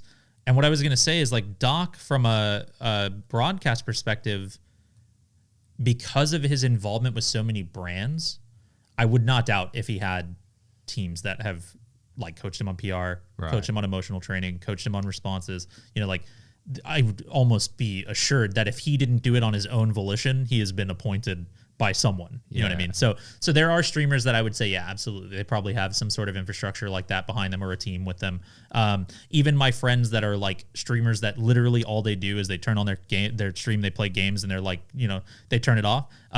They have financial advisors. They, you know, when you're a kid who's 20 years old and you fall into making $400,000 a year, it's like, I gotta talk to someone. Like, I don't know what I'm doing. You gotta have someone next to you that you trust who's gonna. A lot of these people don't even know how to do their taxes. Like, so they got to get somebody. Like, and so what ends up happening, Austin is kind of like a hotspot for streamers. What ends up happening is a lot of us know Chance and a lot of us, yo, who do you use for your taxes, dude? You got a guy like, you know, and that just becomes a thing, right? Like you ask your other, that is one thing I will say is great about the streaming community the streamers themselves have never been shy to kind of like share advice with other streamers on how to handle things.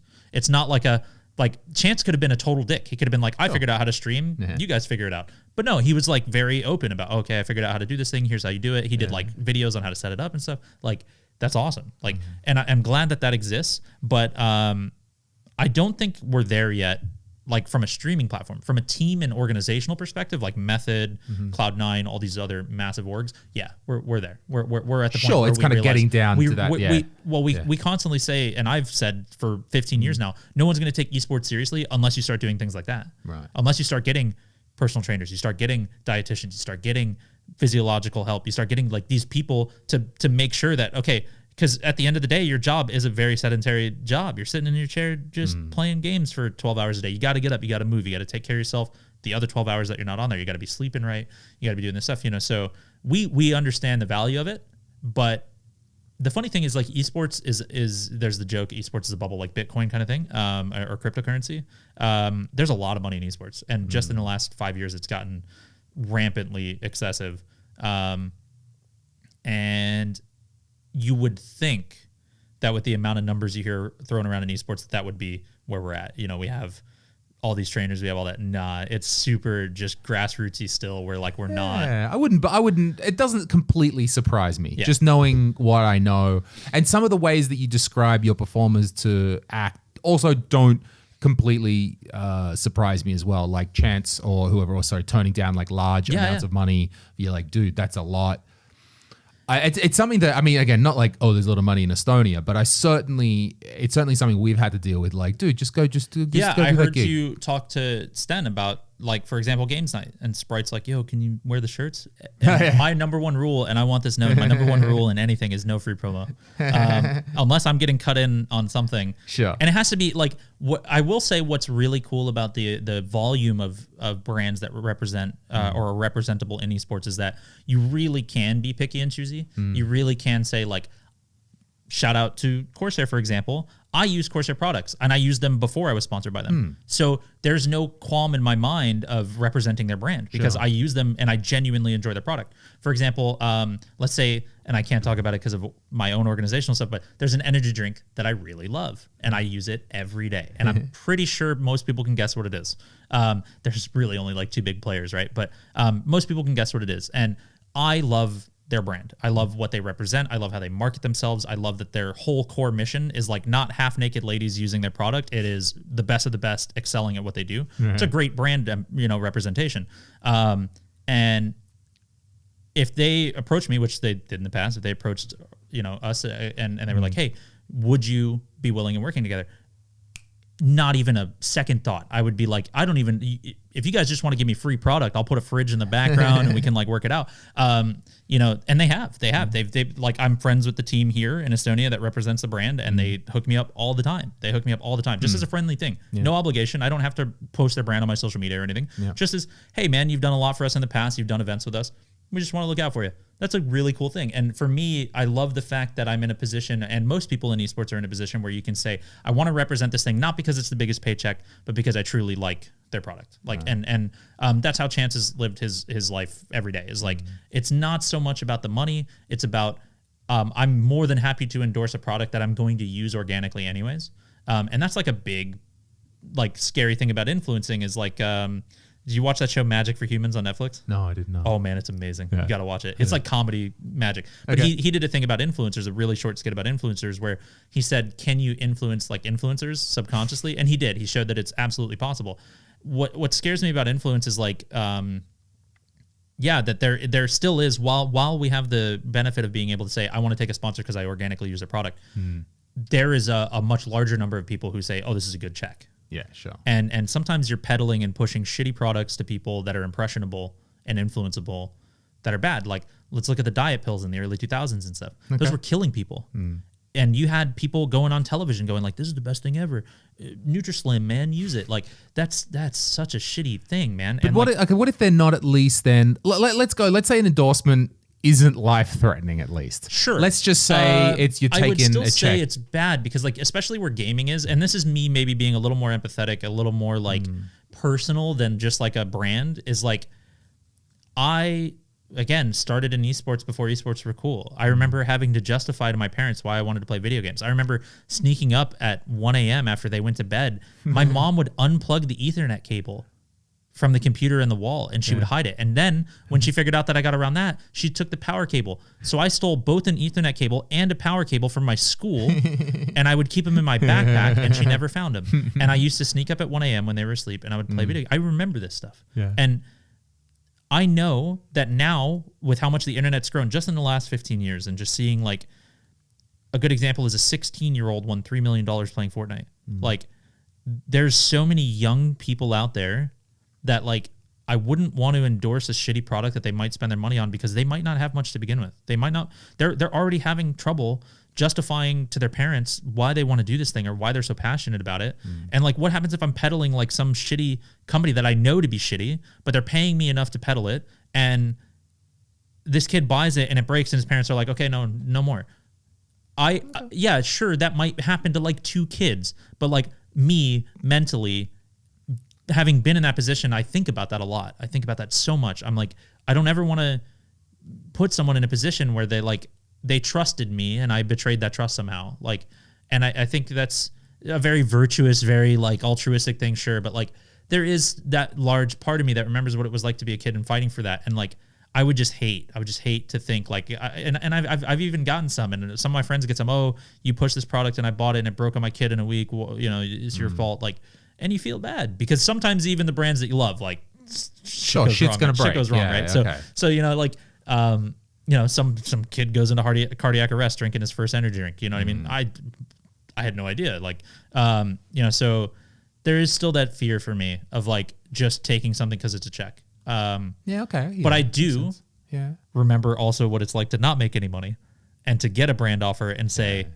maybe that's a good idea. Like there's like, I hate name dropping sponsors. Not that this conflicts with anything I say, but just like you see like how many fucking Raid Shadow Legends ads have you seen in a YouTube video lately? How many Jaybird headphones ads have you seen? NordVPN. Yeah. Oh, shout out NordVPN. Oh, sorry. They weren't sponsors. Okay. I think if you need, in fairness, I think if you need a VPN, Nord has a pretty good payment scheme. So okay, it's like, right on. But I personally, like, I've always found VPNs weird. The only time I used a VPN was when I worked in TransferWise because we legally had to for privacy data and stuff. But like I understand. Actually, I do use them, and I use them genuinely because I don't get the same selection of shows on my Netflix as I do when I'm home in America. No, okay. So like I just use it for that, which is kind of how they market themselves too. Okay, that bit I never understood. They're like, you can watch all the Netflix, but don't. Correct me if I understood this incorrectly. Don't Netflix just country block you based off where your credit card comes from? That's why I use my TransferWise card. Oh, okay. Because it's billed in America out of New York. Right. So, okay. So then, but they still. I actually have 2 Netflix accounts. Sure. One for Estonia and one for. Right. So yeah. Okay. But so they're checking the country of your billing card and your IP. The IP. Yep. Oh, okay. So, but so, you wouldn't so have I with had an an American account, and when I flew to Estonia to visit my wife, my now wife, in the summer, it changed all my selection. Right. Sure. But okay, so just the same account that I was using in America. Because just yesterday I was listening to some podcast that talk about a VPN. And they're like, you can watch the Netflix from anywhere. But I'm like, yeah, but don't you also need to change your billing card? It does not inherently work. Netflix actually went against that because I'm sure you might be familiar with it, but it all comes down to licensing. Okay, yes, sure. Now, in what country are they licensed to stream certain... I joked about this with my wife. I said... for example, who the hell owns the rights to license Friends in Estonia? Like, who holds that? Like, Estonia is such an off the map place that, like, yeah, of course, 90% of the shows you want to watch aren't here. Like, and it's. I always like when I first moved here. I'm not even kidding. Ulamessa, there was a Disney store that wasn't a Disney store that used all the branding and everything, and I was like, that's like illegal on so many levels. And then my wife was like, nah, like we just kind of don't care. No one. Like there's one, even there's a, right now in Sikapuli shopping center, there's it's like called Winnie Pooh in Estonian. Yes. Like there's no brand association with Winnie Pooh. You can just get away with that shit here. My favorite one, it's gone now. My wife explained to me that I think it's Mustame or something. There was a pizza place. Building and everything done. It wasn't Pizza Hut. It was Pizza Hut. And I was like, it's the same thing. Like, but no, actually what surprised me, I have friends that worked at, and I'm not going to name the internet company because I don't want to get them in trouble inadvertently.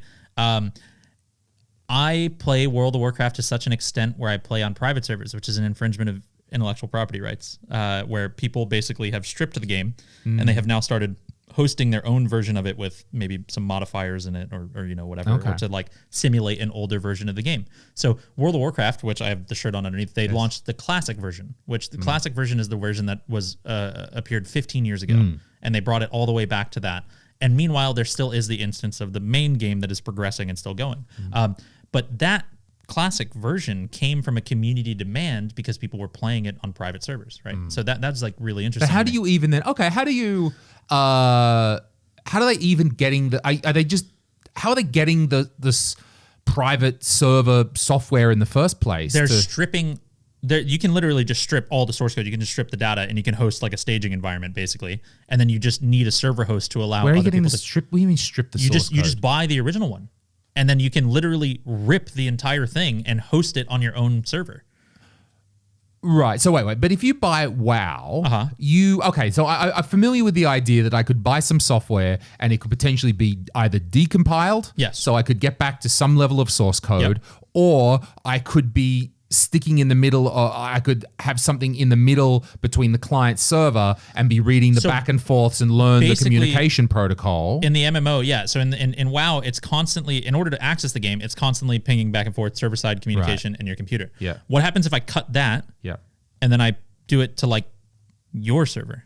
Now it's totally different. So they're doing it based off they've kind of read off the communication. So you still play from the player-side client. Yep. and it's going to their server. But that's how they've made the servers. They've they've clean room their own servers using the API, using the protocol that they have sniffed and listened and worked out. This is what a server. But instead of pinging to Blizzard, it's pinging only between. Private servers started as a peer-to-peer thing, like on LAN, using Hamachi, which was basically like a digitalized LAN server, where I could connect from. I mean, it was laggy as hell. It was terrible, but like it was interesting because it was the formation of like private servers starting to be a thing. And then people were like, yo, what if we got like a legitimate server host? And now the private server community has been no stranger to like C&D takedowns from Blizzard, because you know, some of them go under the radar forever, but there are some who decide to start monetizing it in some way, like taking donations for it, or they sell like in-game items for money or something.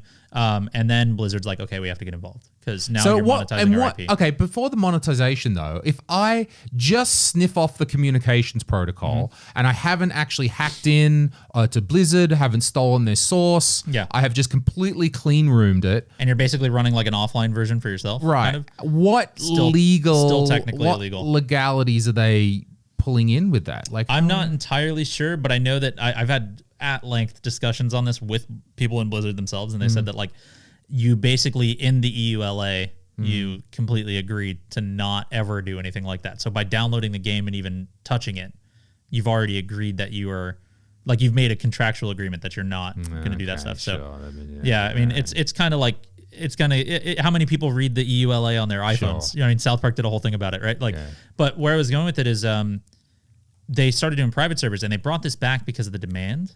And like, to me, it's amazing because we're talking about NordVPN and like data hosts and stuff. All of these private servers, as soon as they started seeing people get C&D'd, they were like, shit, okay, so we can't host in like France, we can't host in like America, because like if Cox Cable gets sent a C&D, they're like, you're done, right? Dude, my friend Intelia, I just name dropped him, but my friend Intelia was like, if a C&D got like brought to us, we'd be like, huh. Go fuck yourself. Yeah, they don't care. I was like, are you serious? Like, that's a massive company. They're like, dude, they're not gonna like, what are they gonna extradite us and bring us to America to put us on trial? No, they're not. And so it's amazing to me because like, that's how cavalier Estonia really is about like IP, C&D. Like you were talking about how free from things it feels like we are sometimes in Estonia, how many lines there really isn't to cross and stuff. And I was like, it just applies to so many facets of life. Like even things like, I'm not out there telling jokes or anything, but like even things that I do. Like I've even joked about like, you know, sorry Blizzard, I've even joked about like, I should just host my own server like here and I should monetize it because like no one's gonna stop me. Can't touch it, yeah. And I was like, that still would damage a relationship, obviously, but like it's one of those things that it's now there are other ways. Now I would imagine if you could host a server, but if you to play the devil's advocate, if you then said, "Oh, I'm going to monetize it," which it seems when Blizzard's really going to try, when they're going to try and come after you, they can get you through the credit card payments and through your payment. But then you got to do Bitcoin, then you got to go through some back channels. They could get you through the credit card payments and stuff, but again. That's still a civil court matter, and even as a U.S. citizen, they can't extradite me for that. But they just put pressure on the payment gateways and then shut you off from that level. Sure, but that's why there are card processors who are like to assume no responsibility for the interactions. Yeah, but there's as much as I've understood, that is a dwindling. You want to know what the biggest medium is, and it's they haven't been able to stop it. PayPal. People take money through PayPal all the time. Here's how they mask it. You ready? Have you ever been to a music festival somewhere where they say we're not legally able to sell alcohol outside? Have you ever heard about that? That's a big thing in America. Outside? What do you mean, like? So like a bar. Oh, okay. Like okay. Like a bar can say, I can sell you a drink as long as we're at the counter because I have a license to do that. I don't have an open air license. I can't sell you alcohol in this courtyard, right? But what I can do is I can sell you tickets. And you can redeem those tickets for drinks. Yeah, right. Okay. You're not selling me the alcohol. You're selling me this piece of paper, and you're getting off on a technicality that anything is worth whatever someone's willing to pay for it, right? So that's why they do it in America. I can't sell you the beer here, but if you just buy one of these tickets, I'll give you a beer for a ticket. Like, that's how these people are operating. You're donating to me, or you're paying me on PayPal, $20 or something, and I'm giving you digital coins for our website. And what those website coins allow you to do is purchase an item that will be given to you in-game. So you're not actually monetizing Blizzard's IP.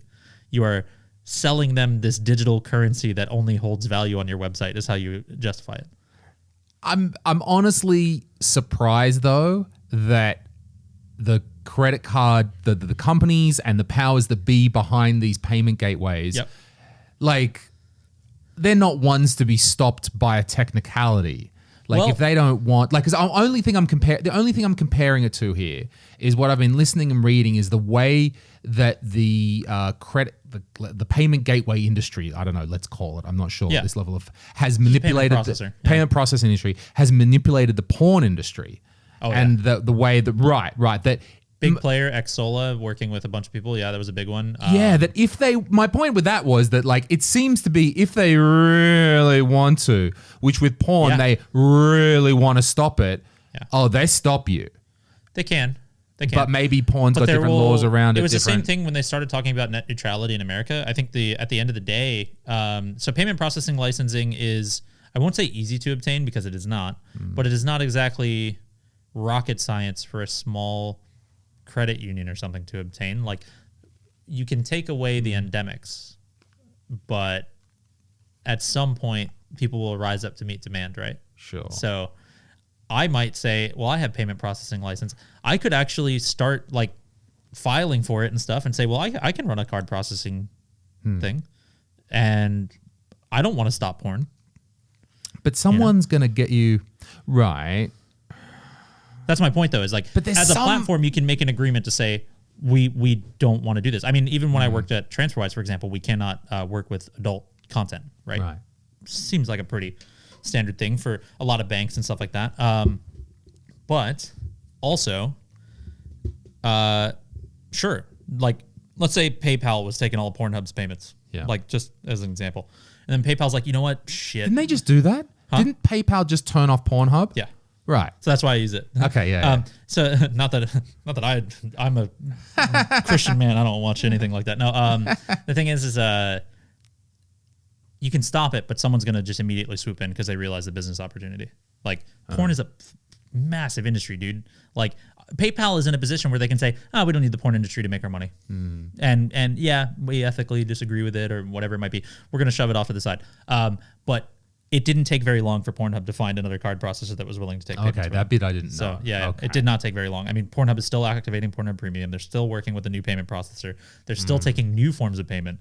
Like, I mean, if anything, I view it as like just this archaic thing. Like, oh yeah, we started using PayPal when we were a small site, and now we've gotten to a point where PayPal doesn't want to assume the risk, but there's a lot of other people that'll jump at the opportunity to assume that risk, you know?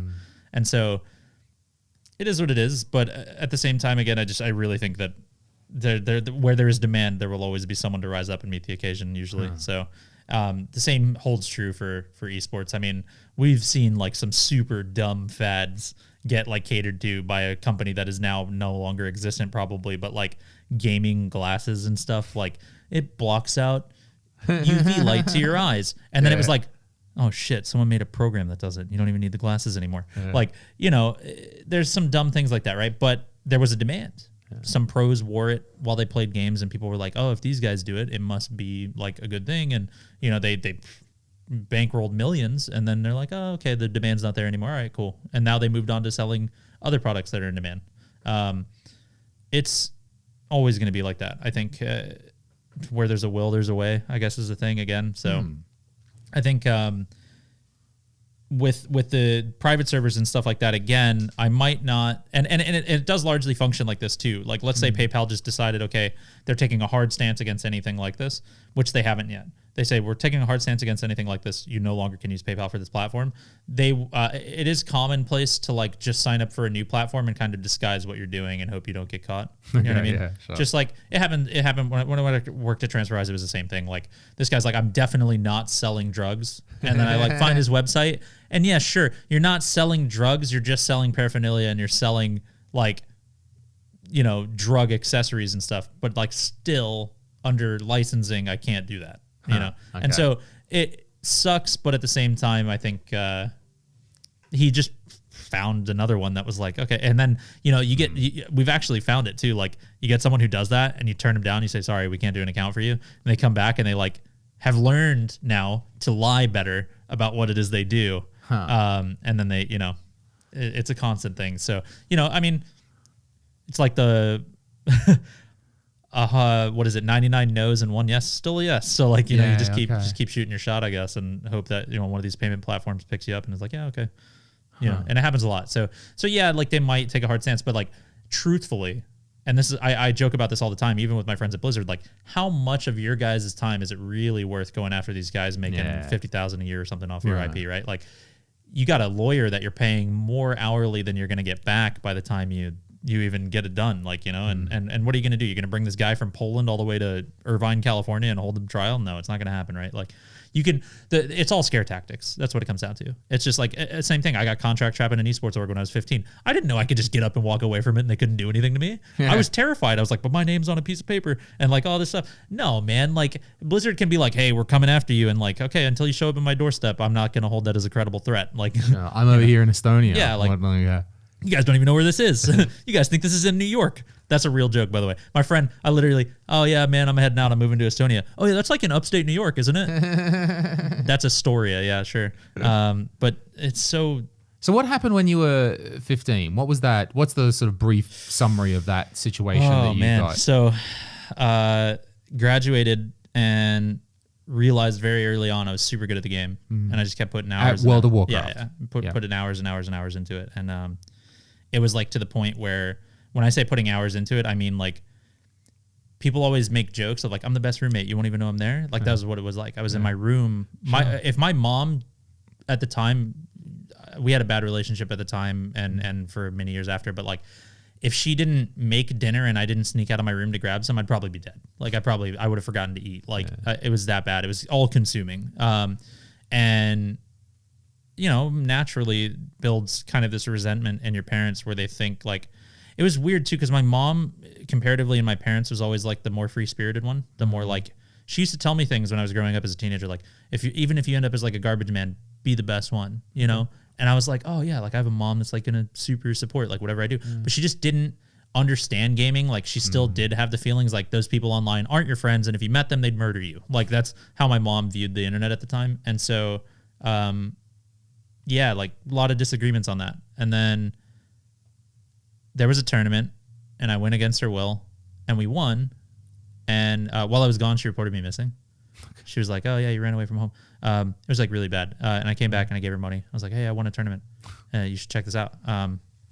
And it was really interesting because she didn't believe the money. She was like, no, it's like, you didn't win. Right. Yeah. But anyways, so she was upset and naturally so, and there was a big argument and she said, okay, well, when the money cleared and it was like, okay, this is real money. He's making money playing video games. Who would have ever thought? She was like, how long do you have to spend doing this to like yield those results? Basically, it became like very analytical, like, you know, numbers thing. How long do you need to spend? And I said, basically, I need to keep doing the same thing I'm doing. I need to just be in my room 16 hours a day, 18 hours, 20 hours a day, playing, sleeping, getting up, doing the same thing. She was like, okay, go ahead. And as long as you keep winning, as long as you keep doing what you're doing, it's going to be good. And like going back to what I said earlier, like there was one in Orlando and I lived in Miami at the time. We went to the one in Orlando and we lost in the first round. I was like, you know, I was hyping it up the whole time leading up to it. I was like, yeah, man, we're going to win this one easily. Like, I don't think our competition has learned anything from the last time. And just got rolled on the first round. And then it was like, at that moment, it was just like, okay, well, we agreed that as long as you continued to put up the results that you were doing and investing that much time, that it was okay. But that's obviously not the case. And I, you know, again, fought tooth and nail. No. Like, yeah, even at, you know, the age, I was like, you know, Michael Jordan lost games. Kobe Bryant lost games. You know, you can't win all the time. Like, it's not possible. And she just wasn't having it. And so called a friend and was like, hey, man, I'm going to spare some details because it's a little personal. But basically, we got in a big fight. Biggest fight I've ever gotten in probably with anybody ever. And both said things we probably didn't mean. I didn't talk to my mom for like 8 years after that. Just lived with friends and made my way with gaming. And during that time, I got trapped on an esports org like I was talking about. I played for the same team. And eventually, I will say that my attitude had stuff to do with it. But I'll also say that like my friends that I was playing with that are no longer my friends, but they're my friends and we use this term like washed up. Like they weren't doing it anymore. They weren't meeting the level of like play that I expected. And there was 2 of them and 1 of me. Okay. And they just decided you're out. Okay. Like you're the problem. All right. And I was like, okay, fair enough. So I had to sit on the sidelines. And now what ended up happening was I did not like and I did not get along with the CEO of the gaming team I was a part of. Okay. And I argued with him all the time. And back then, there wasn't like a hierarchy to esports. It wasn't like, okay, this guy's a CEO and then he's got, co-CEO and he's got a CFO and he's got a CRO and he's got all these people. And it wasn't anything like that. It was like, there was like one guy managing like a group of people. That was it, right? And that was the esports team. And I fought with him so much about so many things, him being cheap and him not paying for a flight one time and like all this stuff. And like, he did not like me and I did not like him. And when the team decided to kind of put me on the bench, he was like, okay, now you stay there. He wouldn't let me go play for another team. There was even another team that offered to pay twice my buyout price to bring me to the team, and he wouldn't let me go, just because he wanted to spite me, right? Okay. And me being a teenager, again, I was afraid. I was like, my name's on a piece of paper. I don't want to like walk away from that. He might take me to court and I'll lose and blah, blah, blah. I agreed to this. So I was terrified. Was there some sort of limit on that contract that you had with him, that you had to wait a period of time? So when they benched me, yeah, I still had to wait. It was 2 years and 7 months until my contract expired, right? So obviously I have at my own volition to not re-sign again. But as far as I knew in my head, I was contracted to this guy for that long. Time. Yeah. And so at the time, he basically, it was, and this is where like weird shit comes into play that people mostly like never hear about, like acting or music or comedy, even sometimes, or esports or whatever, is exclusivity. Like I was told that like, you can't even go like do this thing on another platform, or you can't like stream yourself unless it's under our brand and like all this stuff.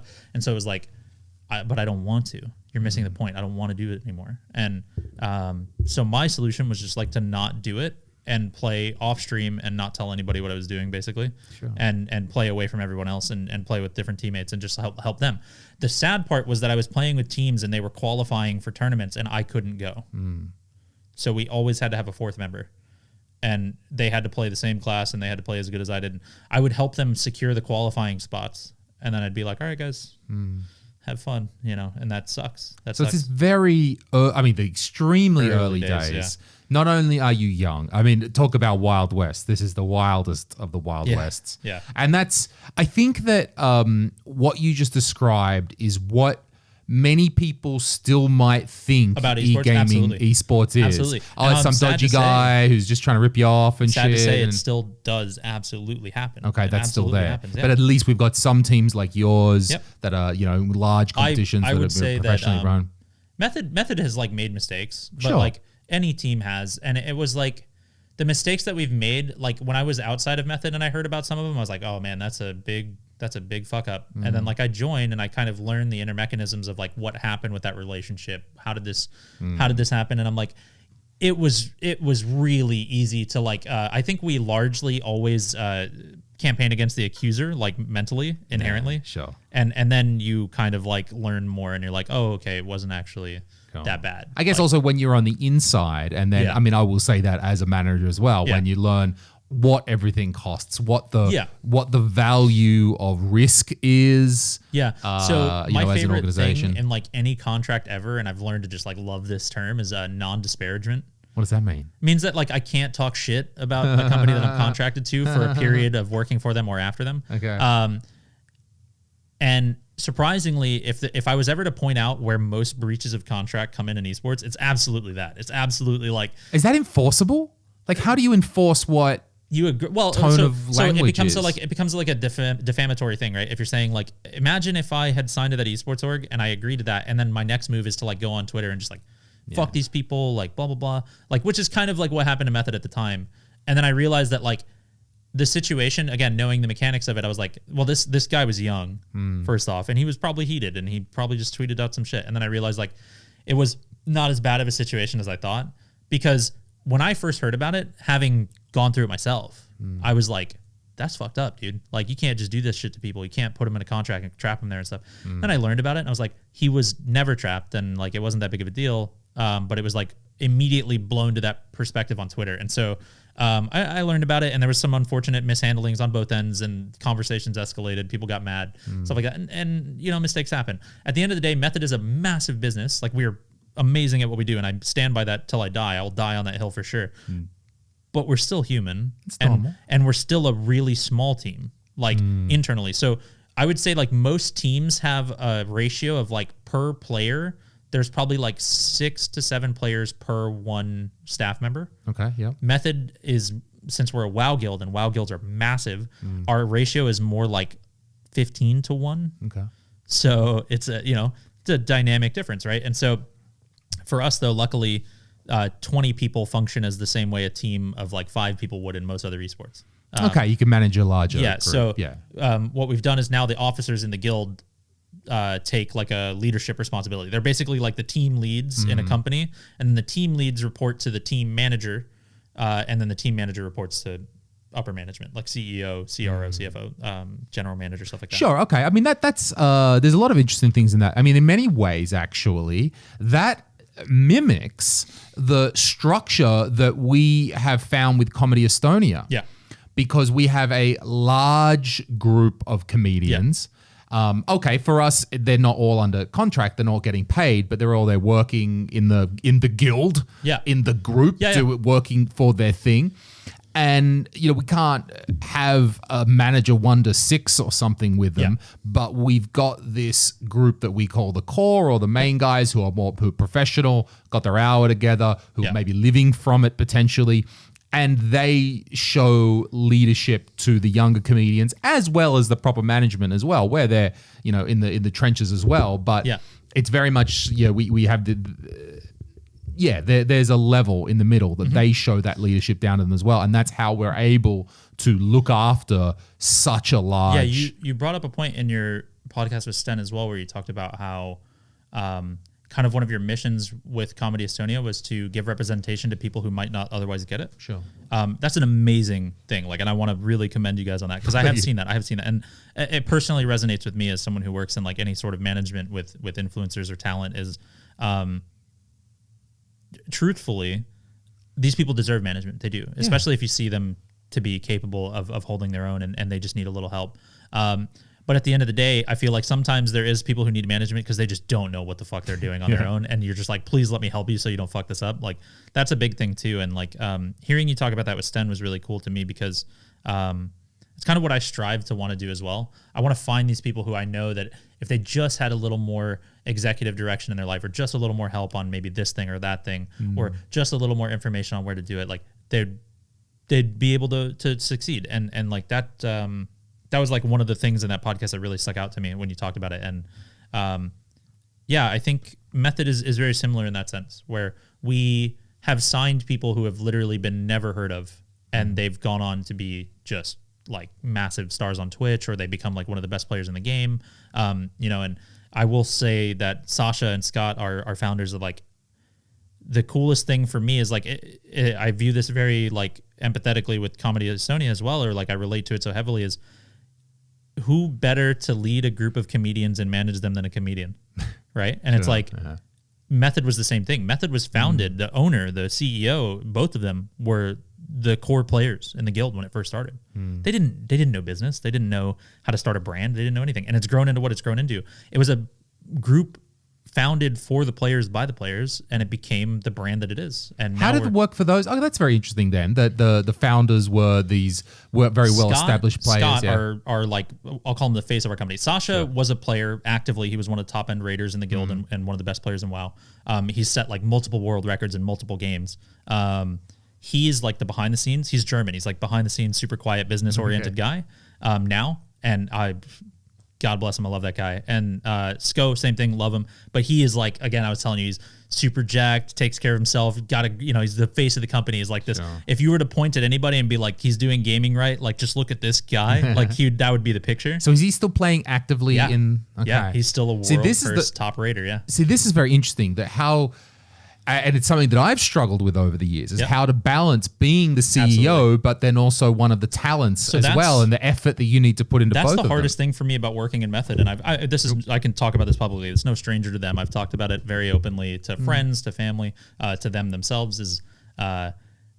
There's times like I'll message Scott and I'll be like, hey man, really need your attention on this. Can I get to work with you on it? And he won't respond. Yeah. And for a while when I started, I'd be like, man, does he like hate me? So the CEO is this? Yeah. No, does he like hate me? I've known Scott for years before I ever worked for Method, and I was like, I think everybody in the WoW community kind of knew each other, and Scott's always been a prevalent figure since years and years ago. So I've known him, and I was like, man, like, does he like not like me, or is he like just detached as like a CEO? Like, why would you wear the CEO crown if you're not going to do the CEO work? You know, that kind of stuff. And then I realized, like, as time went on, I was like, holy shit, dude. Like, I can't even genuinely, I don't ever want to wake up as him one day, because he has to, first off, talk to all of our sponsors, talk to all of our players, talk to all of the organizational stuff. Sure.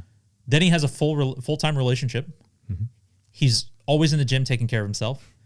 And he's competing at the highest level, all in the same 24 hours every day. I like, how? I can't balance my marriage and trying to do my job and play competitively. Like, not my marriage is fine, but like I let the other things slack in place of the marriage. But like, I can't imagine the constant stress, especially when you started as a competitive player and your brand has grown to a multi-million-dollar organization, and then you're like, this is your child. This is literally like the same thing as a little breathing human to you. And your constant perpetual thought is like, how do I not fuck this up? How do I like keep doing this? There is that. I think you've got to also, I mean, you've got to know how to put the correct team around you to support you. That, I can't talk to Scott right now. Yeah. And we've gotten there. I got someone else. We've gotten there. At first, when I joined, we were like, I'm not even exaggerating when I say this. It was like me and Scott, Sasha, Shauna, who's our general manager, and that was like it. Yeah, right. That was it. Well, no. We had like our video editors and directors and stuff. And actually, I want to really, and I'm sure you guys probably have the same thing. Like, we have a guy, Jamie and Stefano. These are video producers and like content directors on our team. But like, holy shit, that doesn't even start to grasp like what these guys actually do for the team. These guys like fill-in managers, event directors, like they just do everything. Like, and that was kind of like what Method, I think, did, is like we had like 6 or 7 like core people, and then it turned into like these 6 and 7 core people are just doing anything and everything they can to like constantly move forward. The people doing jobs that definitely don't fall under their contracts, definitely don't do this, you know, and everybody was like, it's more about like where we're going with it, right? And no one ever complained. No one, like, for example, if you get contracted as like a video editor and they're like, hey, can you like help us kind of work out the infrastructure for an event? First off, not what you're contracted to do. Second off, probably way beyond your skill set, but they value your input. Sure. Most people would be like, okay, but pay me like it. But that was never the thing at Method. It was just kind of like, okay, you got this great mission. Yeah, it was like, let's just do it. Aligned around the mission. Let's get it going. And now we have like, again, we have a CRO, we have a CFO. What's a CRO? Chief Revenue Officer. So he handles like our sales department, and he kind of like works with sponsors and secures new deals. We have like massive campaigns that come through, like a game wants us to play the game as like a whole team. Like they want to do streaming slots and stuff. You know, these things happen, and that's kind of where if you want to go into that, that's all the business and sustainability of esports and how esports orgs function with players and stuff. There's so much to that like just, again, rabbit hole conversation. But you inherently need, I mean, because it sounds like with you guys, it's, you inherently need the sponsors. Like it's, as an org. I will say that as an organization, Method definitely carried its weight with Twitch alone. Twitch has been like just one of the most phenomenal partners anybody could ever work with. Like, I know Twitch gets a lot of blowback from streamers themselves and like outsiders and stuff, but I will say, having worked with Twitch and having some of my best friends in the whole world work there, like these guys and girls and people put their heart and soul into this company, and like they sometimes have to make decisions even they don't agree with. Sure. Right. But so okay, sure. But they're my biggest. I don't think they're. But how we could ride comfortably, like if we and I said the same thing about TransferWise, if you never wanted to grow anymore, if you just wanted to continue doing what you're doing forever, we could do it with Twitch. Now, like, when you say, define what you mean by with Twitch. What is the income? We are sponsored by Twitch. Okay, sponsored by Twitch. I can't get into the specific numbers and stuff like that, but we are now considered both a competitive esports team and a like a content production team. Right. Because Method was very unique in the space of where so I played as a competitive raider. So the concept of World of Warcraft, for those who don't know it, because you might, but people watching might not, there's a new dungeon basically released every, let's say, 5 to 6 months in the game. Usually it's like more like 7 months. So you wait about 7 months in between. And what happens is they're releasing a dungeon. Now this dungeon requires 20 people, right? 20 people to go in, and it's super difficult. I'm talking like, we've seen these dungeons from start to finish last, some of them have been 1 day. That's awful. No one likes that. No one likes when one lasts one day.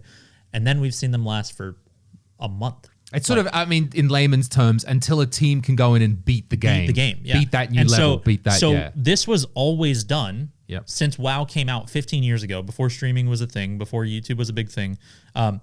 This was always done just off of data, information, and like text. Like there was a website and it would say, this is the, like, they had to like prove that they had killed it by submitting like a screenshot of their whole guild, like with the dead boss's body and being like, we did it, you know, and they had to like send it. And then there was always discrepancies too, because like what happens if people kill it within like 5 minutes of each other, but the first message you read was the second team that actually killed it or something. Sure. So they had to like start adding timestamps and they had to start doing that. And this was how people learned that the content was dying, that people were getting it down. And like, that's crazy, because now what happened was about, and I'm not exaggerating, so this has been happening since WoW came out 15 years ago. But just 2 years ago, Method said, what if we stream it?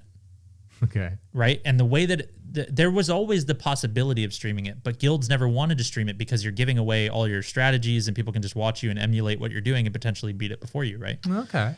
Method got really cocky at some point and was like, we are so confident in our ability to win that we are more than willing to live stream it and show you what we do, and we'll still beat you.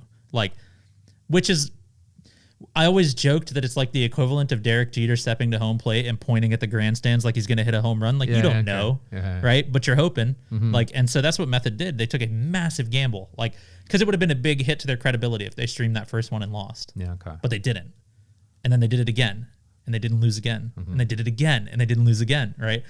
And we did it again last time. And I don't know if you keep up with my Facebook, but we lost. We lost last time, right? We took second, which second is a loss in our eyes, but it's still incredibly impressive to be there and to do it within 24 hours of the last guild and stuff. And yeah, shout out to Limit. I mean, those guys, they've been, for this whole, like 2 years ago when we started streaming, Limit was our biggest competition. We knew going into it that they were going to be on our heels the whole time. Okay, yeah. And we were still confident and we won. And it's been the same, literally every dungeon that's come out, the last 4 in this game, they're on our heels the whole ride, right? And it's terrifying. It's intense. And it gets even scarier. Like, to give you an example, we did one in London at the Red Bull Gaming Sphere. And man, that was my first one being there, like at the event and working with the team and taking care of them and like working on the event stuff. And it was crazy to me because you go in, that boss had 8 bosses. We go in, and in the first 24 hours, 6 of them were dead, right? And you're like, holy shit, we're already like almost all the way through this thing. The 7th one took, I think, a full day to kill. So now we're 2 days in, and we're on the last boss. Yeah, and we're like, oh shit, this one's gonna be a fast one, because that is fast in the perspective of like WoW rating. That's pretty fast to have it down in like 2-3 days. So we're like, okay, it's gonna die today. Like, bummer. Like, we might not win. 7 days later, we're still on that same boss, fighting it for 7 days straight. And you're in, so you guys all went to London to actually like that Red Bull. Sorry, it was Red Bull. Sorry, they had a physical place for you guys. So to it was go our and event play. in conjunction with Red Bull as like an endorsement, and we were in their training facility there, or we're like their event space there. And I'm not exaggerating, 18 hours a day in there. Okay.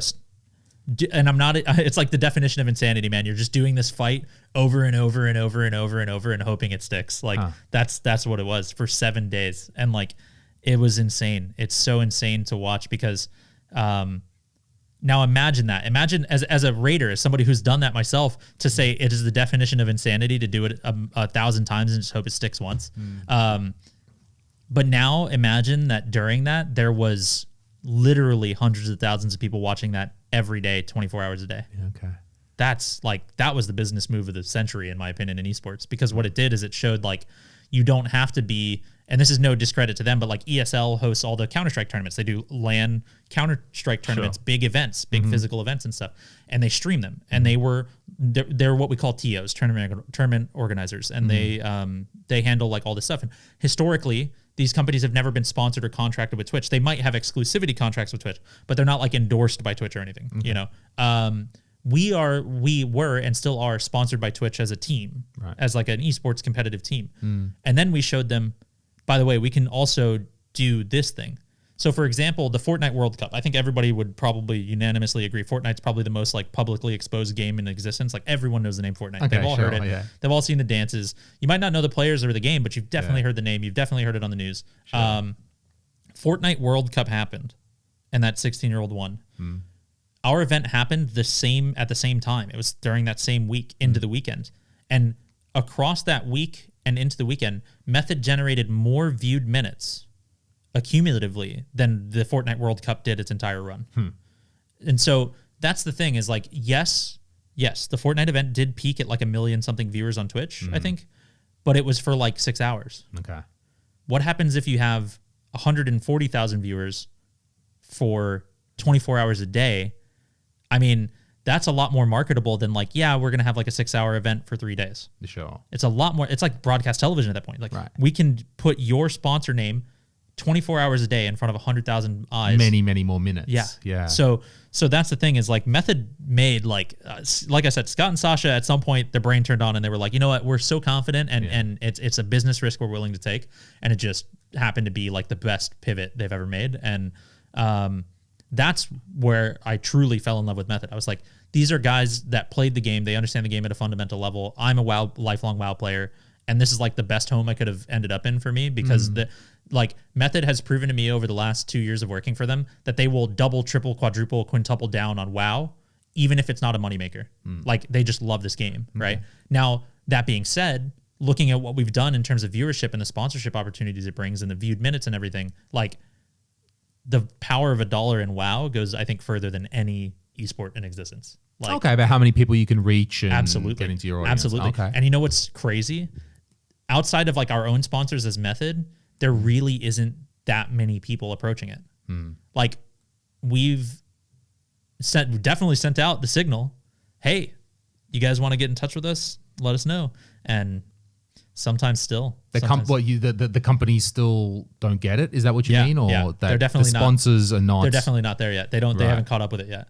So I love our sponsors because our sponsors immediately jump in and they sure, because they're right on. Yeah. But you think the sponsorship in large, My point is, maybe they don't get it or I don't something. think people understand the value of digital ad space yet. Right, okay. But I also think it works in the inverse where people sometimes do understand it, but we don't. Okay. Not we as Method, but like as an industry, like streamers don't. So for example, let's say I tell you have 50,000 viewers, you're Doc. And I say, Doc, play our game on stream for 2 hours and we're going to pay you 25 grand. Right? Okay. This is a hypothetical deal, not an exact deal. Sure. Hypothetical deal. But this is a very real offer. These things come through all the time. Most people would say 2 hours of my time on stream, 25 grand. Easy decision. Yeah. Sure. Right? But let's just think about how much time 2 hours is. And especially when you look at the medium of advertising that you're using. You've gone from, say, having a pop-up video player show you an ad or having a sidebar ad. You have now turned the content that people come to watch into the ad, right? That's insane. You have now immediately hit engagement with each of those viewers on your product, right? So let's look at, say you do Subway ads in New York City. Those are what I call subliminal advertising. Oh, you look at a picture, oh, it's funny. You don't really read the name, but then somehow in your brain it's there, right?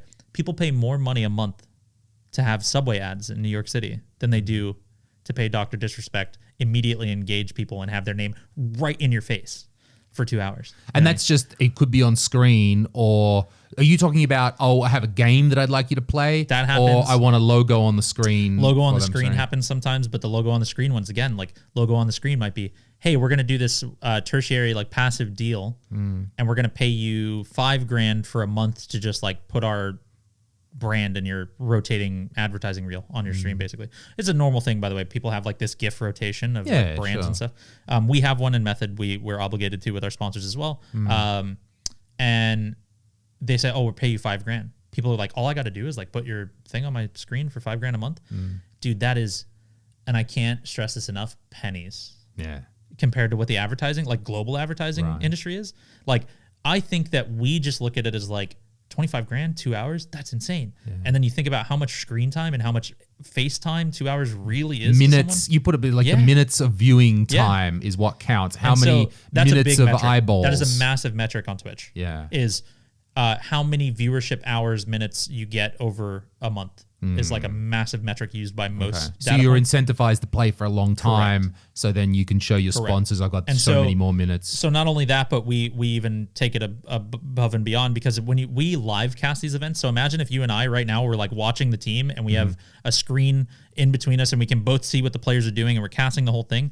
You're going to need a break sometimes, right? Okay. So casters are like, I got to get up, I got to get some water. We're going to take a 5-minute break. We do like pre-roll ads. Basically, we do some ads in the middle of it on the screen. And now again, you've gone from hitting a button that says play ads and it can be blocked by ad block and stuff. And you've gone to, this is now on the screen of the content that people are coming to watch. They can't ad block this. You know what I mean? Yeah. So you're guaranteeing engagement, you're guaranteeing eyes on it. And so there is a massive marketable strategy to like doing that. And so we've gone that way. We also have like social media campaigns going on at the time. We're posting sponsor posts for, our brands and stuff like that. I mean, the reach, the capability of like what you can do, it's so much more engaging than broadcast television. Absolutely. And so, we do giveaways as well. Like, hey, you're watching the stream. And we don't, sometimes like we do cool ones where it's like you're watching the stream. So if you type this thing in chat, if you're engaging, which is another thing we use, how many viewers do we have and how many of those viewers are actively participating in the stream, like chatting and stuff like that, right? Yeah. So because you're kind of showing like you could have like 50,000 viewers, but then like only 1,000 of them are talking. How big is the engagement truly? Yeah, okay. So, there's a lot of metrics you ride up against. And we do ones that like, if you're watching right now, type ! Enter in the chat and you'll be entered into a giveaway for a computer. Like we do things like that, and obviously that you can say that like artificially inflates the numbers because what if you like have it on your second monitor and you're like working and then all of a sudden you hear, hey, type ! Enter in chat and you can win a computer. You're gonna be like, oh yeah. Yeah, but clearly though, then you've still got some subliminal link. Definitely. You heard the call about the competition. I mean, so something's sinking in. Well, the thing is like I was saying, is like we were on that one boss 7 days, man. Yeah. Like it didn't feel like anything like, and when I say this, progress truly on that fight was like slow building. Like first 4 days we were getting it to like 60%. And then like on the 5th day, we got it to 51%. It was like, that's a massive jump. That's the furthest we've ever seen. That's huge. But like these attempts, these things were like so far apart that like, I would imagine most people who watch this, and myself included, you start to kind of tune out the fight and you start to listen to the commentary. Sure, you start to listen to like the players. You start to listen to that stuff. You start to kind of like get a little more involved in that stuff. And it's easy to kind of like what I call side monitor it. You just kind of like shove it off to the side and it's there and you can look at it whenever you want, but you're not fully engaged in it, right? And so, you do things to drive engagement. You do things to, and what we did is we started, instead of ending the broadcast at night, because then imagine how many people, few hours or something. Yeah. But imagine how many people take it and shove it to the side monitor and never close it. Okay. Right. And then you say, okay, we're going to just keep the stream going. We're going to rebroadcast this morning until we get back in the studio at, 7 a.m. tomorrow morning fresh. Okay. And then we're going to pick it right back up and we're going to go back to live content. And you don't hide it. You don't like tell people, oh yeah, this is live or anything. You're not lying. You're just saying we're going to rebroadcast some of the stuff. If you missed it, we're going to show some highlights. Our editors have been on the side the entire day. We've been doing this, putting together, hours clips and best of and this sort of exactly. Stuff. All the like pinnacle moments of the day. Right. So you've got that video production team to the side. Dude, our video producers are genuinely like some of the coolest people I've ever met in the gaming industry. Yeah. They're on the ball all the time. Like Jamie, if you're listening and you watch this at all, I love you. You're the best human I've ever met. And he's just like has this work ethic like nobody I've ever met. And he's just like, how many people do you meet that do this? And they will sit there and they'll watch that 18 hours of live content a day. And as soon as they see something, bam, put it in there. Bam, put it in there. That's an 18-hour workday for that guy, man. 20 hours or whatever. Time. And so I love it. I just love these guys and the way that they're committed to this. And so we do that. And what happens is if you're a Twitch streamer and you turn off your stream, all those viewers gone. Yeah. Because what happens is unless they refresh their page or click the play button again, it won't start to count them as an active viewer again. Oh, if you turn it back on again. Yeah. Oh, okay. So if you just never turn it off, all those people that shoved it to the side or left it open in a tab and they forgot about the tab or whatever, they're still accumulating. Right. So it's in your best interest is to keep that stream going for that whole time. So that's what we did. And that's what separated us from the pack is like we didn't say, oh, we're going to stream 8 hours a day.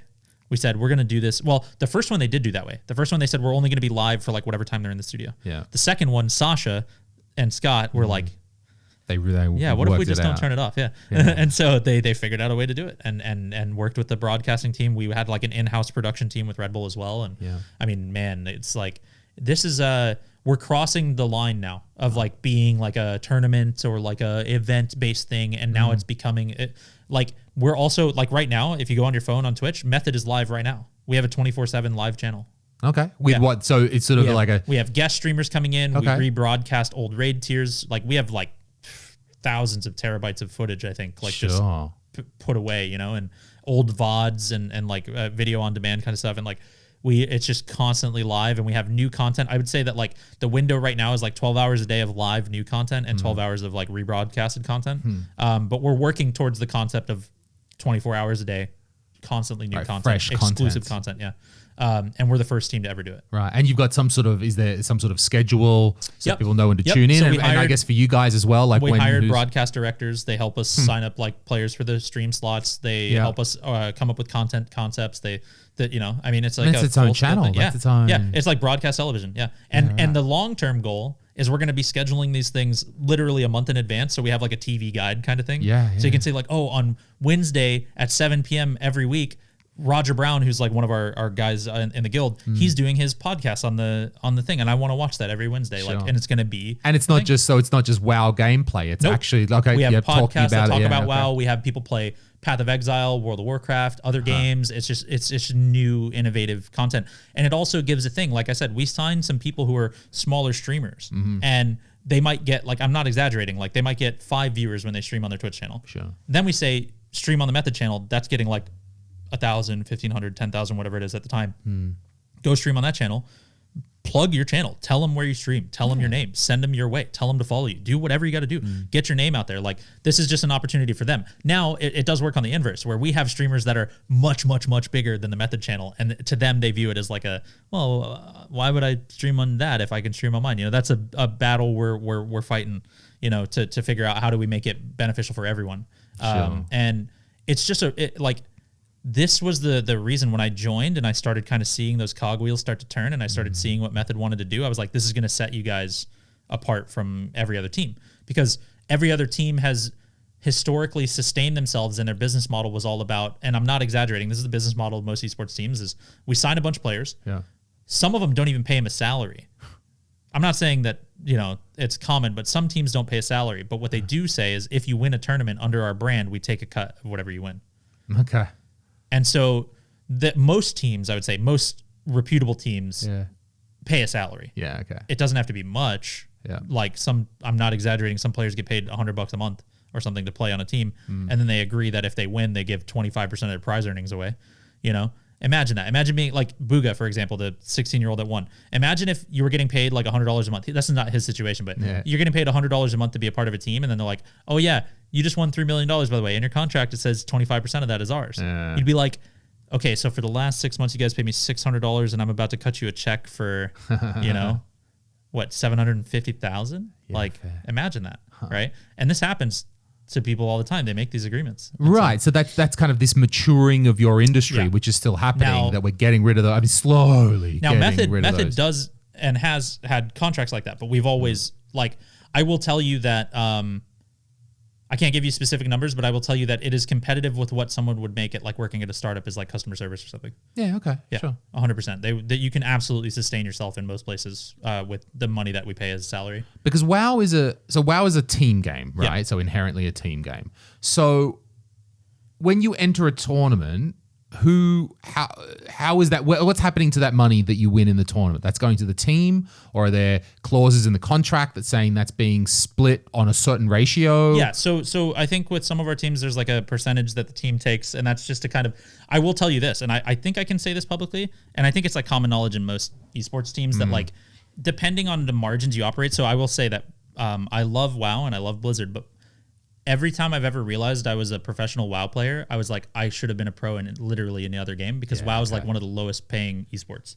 Like the grand tournament, the year-end tournament, winning team got 50 grand. And that's a team of 4 people, right? So it's like the old idea, don't go and start a band, just be a singer, because you're going to have to split that royalty check 3 ways. I used to play in hardcore bands as a drummer until I became an electronic artist, and then I did it all myself, and I was like, oh, this is so much easier. You get all the money yourself. You don't have to worry about 3 other jerks. Also, as a DJ, you don't have to do setup and breakdown. You just walk in with a USB stick and I make $1,500 in an hour and I'm out. it was so easy to live like a vain lifestyle like that, and I realized it was empty, and I hated it. And that was the music phase of my life. Yeah. But yeah, Method, like we take a cut, and that cut, and I think this has been stated publicly, Sasha, Scott, if it's not, I apologize, but the cut that we win from our WoW players and our teams will never cover the salaries. Sure. But the teams, their names, their streams, their marketability for our team as a whole, that's where the value plays in. Because if you have a team that, say, goes on and wins the world championship, and they come back home and they start streaming, and for 6 months their viewership is up 70%, that translates into some sort of marketability, some sort of, ability to lock in new sponsors. I mean, when you win a tournament, you got brands coming to you and they're like, hey. I think you need that. If you truly want that performance out of your artists, there needs to be something like a percentage. Also, meaning, I will if you say can bring the in this, split is much less than any other team I've ever heard. Sure. So, and the split is always a why I big loved thing. it. Yeah, split is always a big thing. Money comes in. How much is going to the company? How much is going to the artist? And as long as there's a split is one thing. So the artist or performer knows that when I'm bringing in money, is it like, how to say? Oh, I don't know. I mean, if I become a better WoW player, so you're attracting some sponsor based off me, then, I'm getting a direct cut out of that, of course, right? Exactly. And that's absolutely motivating, which you need. Method has always, like, distributed. Like, that's how we do it. Like, I think it has to be. If we're winning as a team, we're all winning. Like, that's the goal, right? So there's some level to know that if there's the star player, then they certainly get recognized. Absolutely. But then it should also be amongst the team as well. That because you've been luckily for us, like I really love our teams and our members because we definitely do. We have those standout like star players. Sure. And like the moment, and so it's really funny. And I want to tell you like this irony of last year. So BlizzCon is Blizzard's massive thing they do every year in Irvine, California, and they host all of the final tournaments there.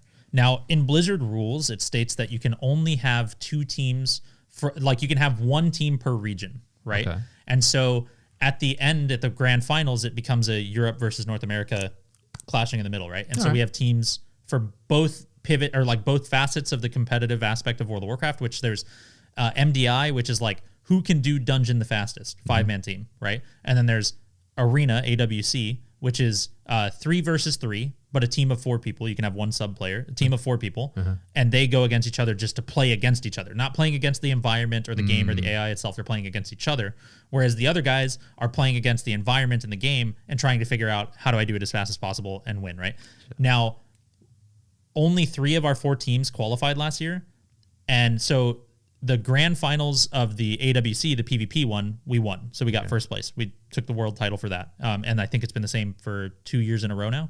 An MDI, which is the player versus environment one, our teams, EU and NA, had to go against each other in the grand finals. So it was Method versus Method. Also, some of the casters on the desk are a part of Method.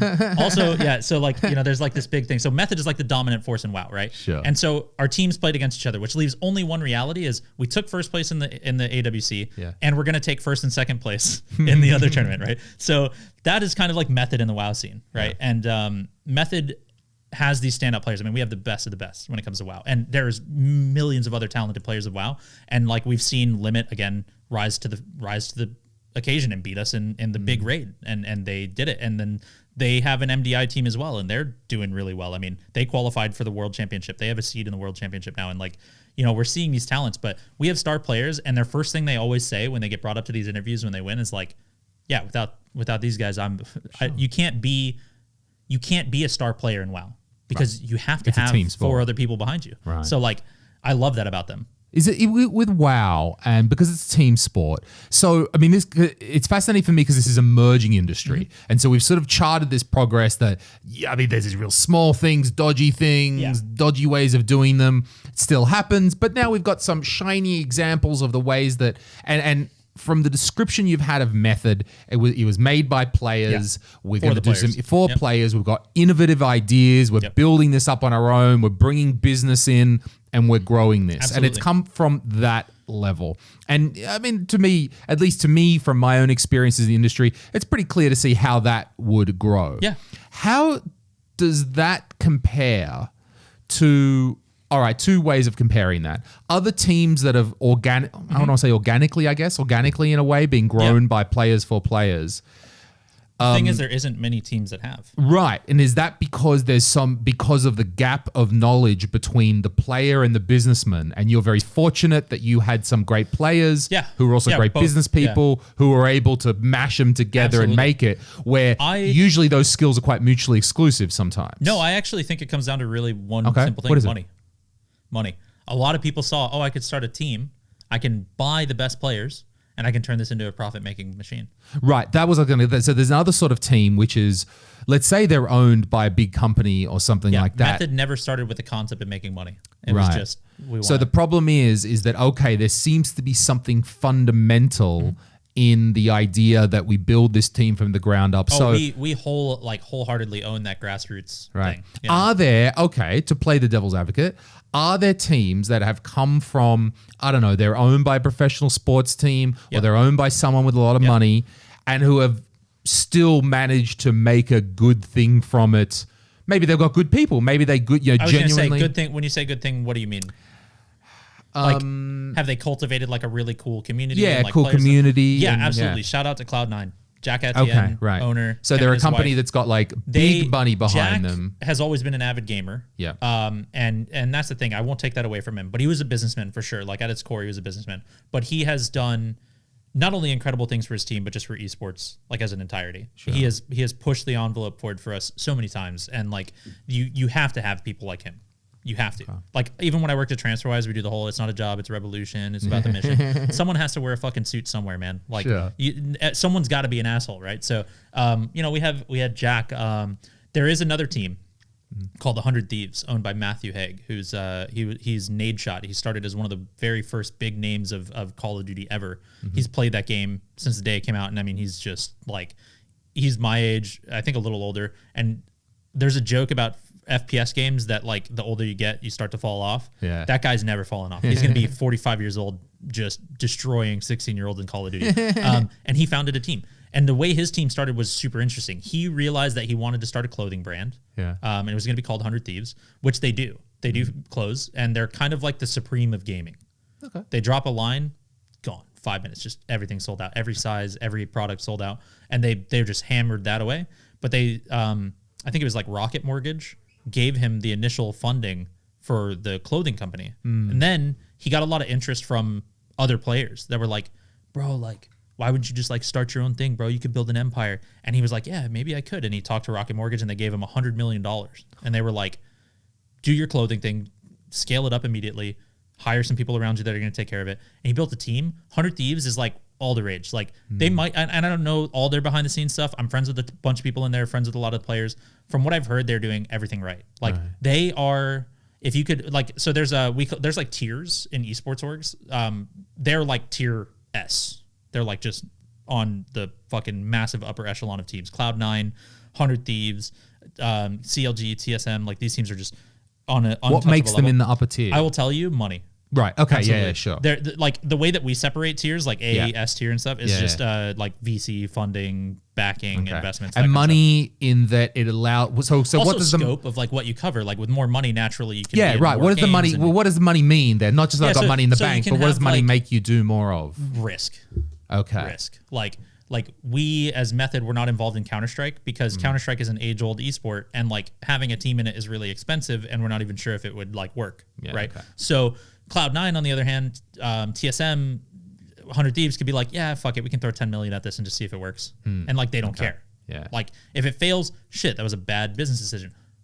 But we tried and we know it fails, right? Yeah. By practicality. So I mean, 100 Thieves has also been one of the first teams. They built their brand on Call of Duty, and Call of Duty launched a franchise league, much like Overwatch League did, where you're making people pay $10, $12 million or whatever to get in. And you know what 100 Thieves did? These are not only the brand that built themselves on the back of Call of Duty, these are the best players in the world. And you know what they did?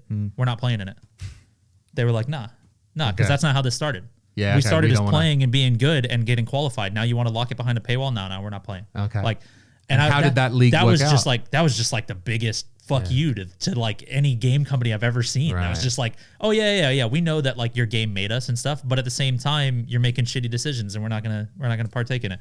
I was like, everybody in the esports industry was like, what the hell just happened? Yeah, these guys, that was like the most punk rock move ever to just be like, fuck you guys, man. Like, and The league is still doing well. I don't want to take away from the league. Still doing well. Still gets good viewership, but there's definitely a void of 100 Thieves not being involved in it. I think if you ask any of the pro players in the league, they all say the same thing. Yeah, we miss playing against them. We miss having them there and stuff. And it's crazy. It's crazy to me. And I think that they changed like some of the rules in the league because of it, like in terms of how teams get in there and stuff, but it is still like a franchise league. Yeah, okay. So I think what's scary to me is you ask kind of what money changes about esports.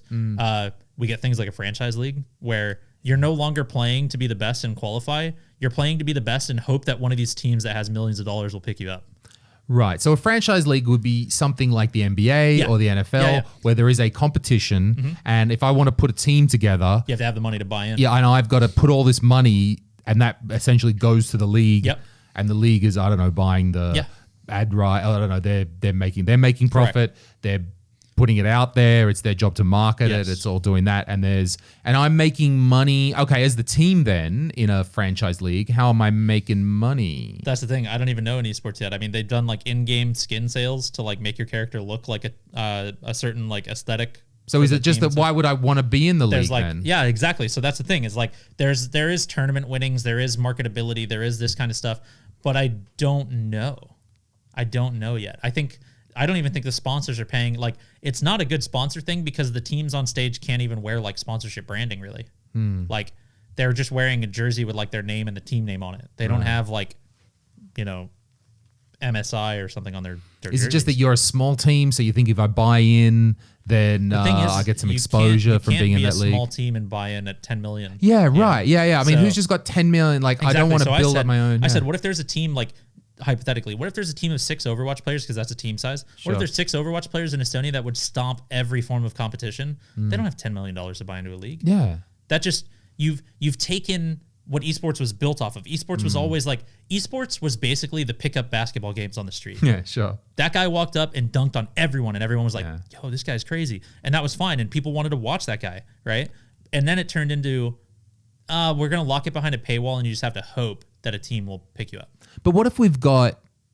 Okay, so let's say this idea that we've got 6 Estonian blokes or people that could just like smack. They're a great team. It's insane. They're doing great, and they happen to have 10 million behind them. It's even more complicated than just having the money. You got to have like, you got to go through like, you have to have a business with you. Like, I mean, right, to get into the league, right? Like, I mean, my hypothesis was... It would have to be like Telia endorses these guys and pays the 10 million to the league. They couldn't just do it as like a... It would be even like if I've got, if I were the team, and let's say even if I had 10 million to blow, like we got 10 million. You're not going to see that return. To grow this team. That doesn't even seem like the best investment. Not at all. For my 10 million. Not at all. As a matter of fact, it would be much better for you to go against the league verbally and publicly, and then just stream on Twitch. Yeah, make your own thing. Like, you would see your money back so much faster. Yeah, like you guys did. You made sponsors. You know how much it costs Method? Well, I won't say it costs us nothing, but it costs us like nothing to come up with the concept of just doing it ourselves. Yeah, sure. Right? And then we worked with brands that helped us get there. And now Method is paying for the events, and we're working with like Take TV Studios in Germany. Love those guys. It's a great venue. And they have a broadcast team and everything internally, production team and stuff. And I mean, it definitely costs money, but like it's worth it every time. Right. Like, and Method really like accelerated that concept of like, we can do this. We can do this. Totally. A franchise league does seem, it seems like they've tried to just take the old way. That's where the bubble and just transplant it into this new format. And it's not happening because it was a bunch of people in suits that are detached from the industry going, this surely must be like swingable and able to apply. Because you can't have an NBA team, a basketball team that play on their own. I mean, that's just a silly idea. Exactly. So, but you guys can go and play WoW on your own and get a lot of followers. Because WoW's not a franchise league. Even in the tournaments where our teams compete, it's not franchise. You qualify by performance. Sure. And that's how esports has always been structured. Imagine if the NFL wasn't a set amount of teams. It was these guys played against each other for a whole season, and now we're in the NFL. Now we're watching 16 teams duke it out in a bracket style format to get to the end. That would be cool. I would actually probably want to watch that more than the NFL. Now, granted, the NFL works like a franchise league would. They scout college students, they scout people playing basketball or football in high school and stuff, like they're constantly monitoring. They have talent scouts, they have managers, they have agents, they have like all this stuff. Franchise league works similarly, but like again, there's probably NBA players, NFL players, or potential NBA, NFL players that'll never get scouted because they live in Estonia. Okay, or so they get picked like up. Margo Smith, right? Went and played for the Yeah. Minnesota Vikings. Like that's like just such, no pun intended, like just such a Hail Mary, right? For someone from Estonia to like get drafted into the NFL. Like that's crazy. Like, and he's like the one person that it ever happened to, right? And I think there was like one guy in hockey and stuff. Like, you know, that's the thing is, I think inherently the issue with something like a franchise league is not everyone is given the same opportunity to. It seems more about the league. It seems like it's all about the league. Right, It's they're all all just about the league making money. Yep. Yeah. And so that's why I'm always going to be driven to competition and results based. It has to be. It feels logical because, yeah, okay, the NFL team can't play against themselves. Yeah. They can't make it on their own. And those institutions are so old and so entrenched. I mean, the college, the high school system, through the college system, through the endorsements, through the everything. And now they're just trying to make this out of But that's exactly nowhere. it. These people were responsible for making this league. Yeah. And they said, we must just be able to like, I drop it in and drop it in the esports industry and it'll function. Right. And it was endorsed by the same players, the same people. So you think, Like- and so when you say that's where the esports bubble is right now, absolutely. And would I then infer from this that the way that teams like yours are trying to protect yourselves from the bubble is by doing it yourself, keeping it real, giving the finger, and make sure that you. I'm going to attempt. I'm going to attempt to bring this back to our conversation in the first half, because what you're doing with that is you're controlling your own channels and controlling your own thing. Yeah. That Creative direction. That at a certain level they can't take it away from you. Yeah. Now, because there's no league to take it away from you, right? That you are your team. I will say Blizzard has been very good at that. Yeah. Right. Keeping it competition based. Yeah. That there's no league who can come along and take it away from you and kick you out of a league. And then, I'm not kicked out of the NBA or something like that. Because I was you still can be. I mean, you could not. Blizzard still reserves the right. Like if there's player misconduct or whatever, there's fines and there's been people expelled from the league and there's been match fixing and there's been okay, sure. I mean, to a certain level. Okay, but I guess it's not like this overarching authority. Yeah. I guess the long thread that is, we'll probably try and wrap it up soon. But the long thread that I was going to bring it back to was that when we were first talking about sponsorships and getting deplatformed, which is things that people would worry about, I guess, in your zone, that, I don't know, maybe Twitch can throw you off, YouTube can throw you off, you can get kicked off your platforms. And I was going to comment on the way that one thing comedians try and do is try and develop whatever we do independent of sponsors, because we're a little bit like, we want to stick fingers up to people as well. So we're trying to put ourselves out in ways where we can't get deplatformed. So find the independent channels. I guess for some reason, podcast is still the Wild West. Yeah. At least audio, if for nothing else, which is it's a little bit mystifying for me, but I guess it's this massive swamp that they can't sift through. And that, that it just seemed like when you're a streamer or a video content provider, you were particularly at the whim of the platform and getting deplatformed. And comedians are trying to get around there. They're trying to, we still believe in, I don't know, I can stand on the stage and do my own thing or something. So, but in your own way, at your own level, that's what Method is doing at a different abstraction level, so of course. Like, as a comedian, like kind of, imagine if you guys are doing what you do here in Comedy Estonia, you're doing your shows, you're doing your mics, you're doing all that stuff. And then like some rep from Netflix is like, yo, we love what you're doing. We want to do like a special on it, right? You guys might be like, okay, cool, but we're going to like do it our way, right? That's all we're doing. Yeah. We're just saying like, okay, you guys want to come in, you want to do this. We're going to keep doing it our way. Now, if you want to encompass that as a whole and you want to work with us and you want to work with other teams that do it this way, give us a call. And I think there's with that, let's say when Netflix comes along, right, or the TV or the production or whatever it might be, whatever it might be, it's about the balance that you're comfortable with. Like, I get it when the TV comes along and they put up their money, let's say, and it's their risk, then I might have to play ball a little bit. Yeah, exactly. There's going to be some give and take because you're offering when we do money. These events, when we do like with our broadcast teams and stuff, they may say, hey, we're uncomfortable with like this subject matter, or we're uncomfortable with this, and we abide by that because naturally you don't want a bad working relationship with someone who's going to foot the bill for anything or help you cover costs, or they're hiring staff to do production and stuff. You know, like you always got to, you know, give and take. And if you really wanted to stick it to people, you would just tell Netflix no, right? Yeah, like, right. And I'm doing my own thing. I'm going to put it on my own channel. I'm not even going to use YouTube. I'm going to hire my own servers in the Ukraine. It's so funny to me because I think of that the Neil Brennan thing where he was like, yeah, you know, on YouTube, like you know, look up like Mozart's symphony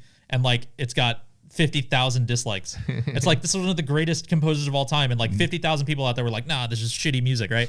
And he's like, at least on Netflix, you know, someone like, you know, that this person, or at least they know a person that can afford $8 a month like, to give their opinion. Like, you know, that's kind of how I view it, is like, if you agree, or if you mentally make a note that says, I'm going to do this all on my own, I'm going to not, like, whatever people want to call it, sell out or seek endorsement or whatever, you must also be willing to accept the fact that you're open to like that Wild West thing, right? Like where, yeah, if you want to post your content on YouTube and self-run it yourself, no one's stopping you. Keep doing your thing, right? That was, you know what, who fell into that, or it's an interesting story to look back. If you look back at the history of podcasting and live streaming, and I mean like IRL stuff, not games and stuff, was Tom Green. Yeah. And I mean, Tom Green was the OG streamer. Oh, yeah. Before Rogan. Oh, yeah. Before Opie and Anthony. Oh, man. What about Rogan's 100 million moving Spotify to Spotify, deal, right? I mean, we can get to that. Tom Green was doing, I mean, he came from the public access show in Canada, and then he was streaming. Yeah, Tom Green was ahead of his He time. did it himself. He was putting cameras in his house. He had his own, internet links into his house. Very vividly. Watching that. But he, back then, he put it all into tomgreen.com. Yes. And he was like the original, because this was before everything. Yeah. And then at some stage, YouTube do talk to him and go, hey, Tom Green, you want to come on our platform? Yeah. You want to come on our platform? And I think I would even. It's hard to.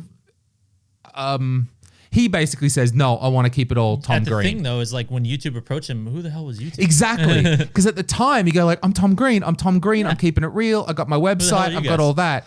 And it didn't seem like the good idea. Now, when you look back in history. Do you think Tom Green regressed? Yeah, you seem like the guy, the it's fifth like the Beatle. Story, like everybody had somebody ask them to invest in Starbucks or something when they were 20, and they were like, nah. The guy who cashed out of Apple or something at the first whatever, and now he would have been worth 90 billion. That's what the decision seems like in hindsight. But in the moment, I think I can understand really understanding where Tom Green was coming from at the start, right? Now I'm wondering, like, do I need to get on a phone call with Sasha and Scott and be like, hey, 10 years from now, we're going to regret this decision to like not do this thing? Okay, we got to learn from the past. I mean, they were absolute pioneers. The thing is, I think this is both like a really good thing and a really bad thing, is that like we haven't been proven wrong yet.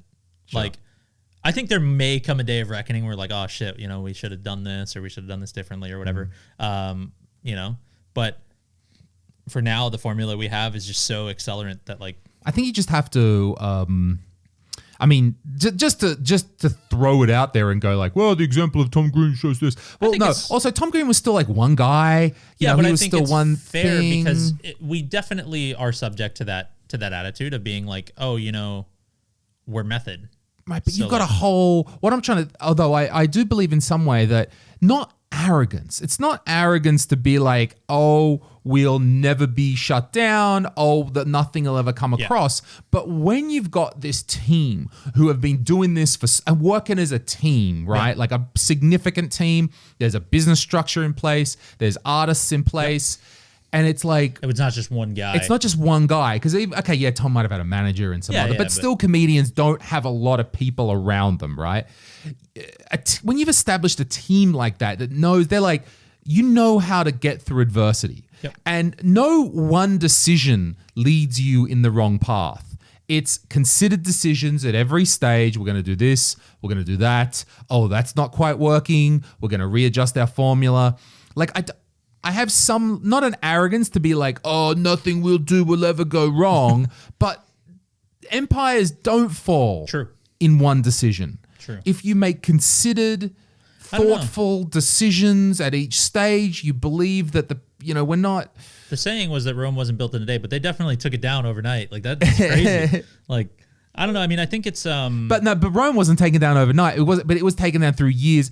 Yeah, systematic dismantling. But in and stories, they're gonna emperors over the years mismanaging things. Yeah, but the right? stories always make you feel like that last bang was like what really sealed the deal, right? Like that's how we view history. Is like, there was problems in Rome every day, but like they started burning Rome, and then it was like, oh, okay, yeah, it might be over now. Right, but that's the reason they could burn Rome. Yeah, but like history always remembers that last day. Yeah. I've been reading about Roman emperors. That's why all of a sudden I'm down with this topic. I just that there's some level of confidence that you can have that like, oh, should we be changing because of that? Like, no, like we're smart people trying to make the correct decision in each moment. And okay, there are going to be times when we take bets on one. I think it's really direction cool or the other for us because I don't think we're going to change our way until we feel like we've been proven wrong. Right, sure. And right now, it doesn't seem like there's necessarily. I feel like we hit this really, really cool thing as a team because. For example, I mentioned Jack from Cloud9, Jack Etienne from Cloud9. He said openly, they have a podcast, Cloud9 has a podcast, and they talked about it on there. They brought up the events that Method does. And how do you view that from a business angle? And Jack had like a million positive, amazing things to say about it. Like, obviously, they hit the nail on the head. Sure. And then he was asked, would you consider like doing the same thing? And he was like, I think Method just kind of like sealed the deal on that. Like, you can't. Method is in a very fortunate spot where it would be like, imagine if you guys were if you were Dave Chappelle, Kevin Hart, so on and so forth. You drove comedy, you made that, right? And the whole world was behind your back in your space. And then, I don't know, who's not funny but tries to be, comes in and is like, we're going to do comedy this way. People would be like, nah, that guy sucks. Like, that's the same thing for us. We are like, and people might, disagree. You're always going to get disagreeers and haters and stuff, whatever people want to call them. That like Method isn't the soul of WoW, but we are. We're the top end guild that came from players themselves and a business founded by players themselves.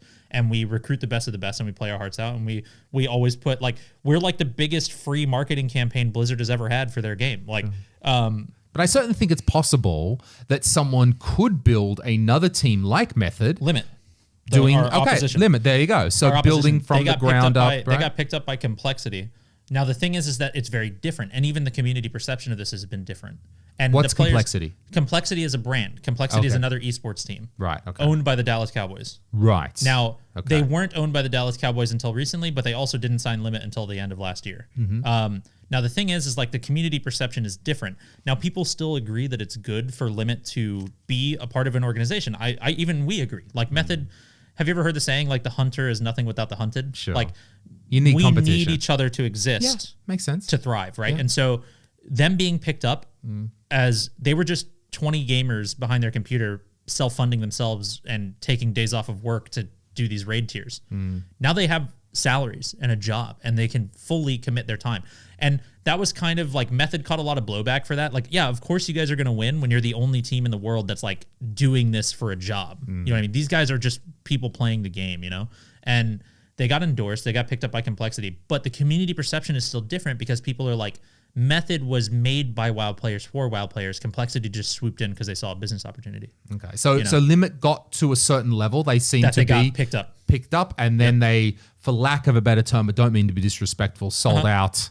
Yeah, basically, I think Max, the guild leader and the franchise, or the business owner of Limit, and Preheat, another friend of mine who works in there and is like in the decision making committee there. We all say it, like WoW is underpaid as is. If we see an opportunity to get the boys to eat, we're going to do it. You know what I mean? Right. Like, we can't just criticize and just say like, you sold out. No. No, because everybody it's like, loves what they did. And it's not just like, but it's also like, maybe that team will give us the resources that we need to expand further. That was the core. It doesn't seem necessarily a bad Method decision. is flying 10 players out to a campus, like to an event. Some players literally just don't want to leave their homes when we do this. They get paid a salary, but they just don't want to leave home. They want to stay in the comfort of their house. You must imagine how that feels. You play a game in your house 18 hours a day, and then all of a sudden it's like, We're going to transplant you somewhere you've never been. Maybe the desk isn't the right height. Maybe the chair isn't as comfortable. Maybe the mouse doesn't work the same. Maybe the mouse pad's weird. You know, like we're taking you out of your comfort zone where you play your best and we're putting you in this thing. So, but we get like 8 to 10 players to come to the live events when we do them. And we've always done that. And that there is truthfully a massive advantage. So the room that we sit in is like 4 times the size of this room, and it just has, imagine like 10 of these tables stacked back to back with each other, and it goes all the way down, and we're all just sitting in the same room, and we can yell at each other, and we all talk, like we can hear each other in our headphones like this, and we can take them off, and we can talk, and we can have real life discussions. Things get handled a lot faster by the people there in person than they do by the 10 guys that are at home. And so for me, it was like we had that, and no other raiding guild in the world had it. And Limit just got that by signing Complexity. Complexity's first move in the first tier where they were under they had the team was to fly the whole team out.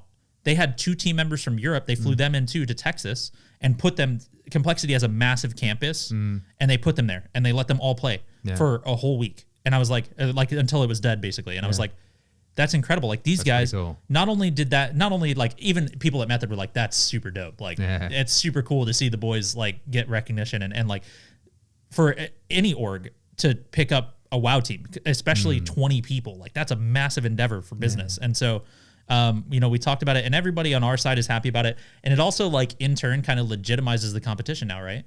For a while, it was like, oh yeah, you got like the Yankees like beating up on like a pickup baseball team or something. You know, it's like different, right? Sure. Now there's no excuse, and that's what I said going into this next year. If we win, people can no longer use the excuse of like, oh well, you guys are the only people to do it as a job. It's like, no, our biggest competition also does it for a job now. Like, and it's cool to me, and I think, in an ideal world, every guild we go against would be like that, but. I can see how you made an interesting comment before about there was some players that, and it makes sense that they're more comfortable at home in their home environment, and that's where they play the best.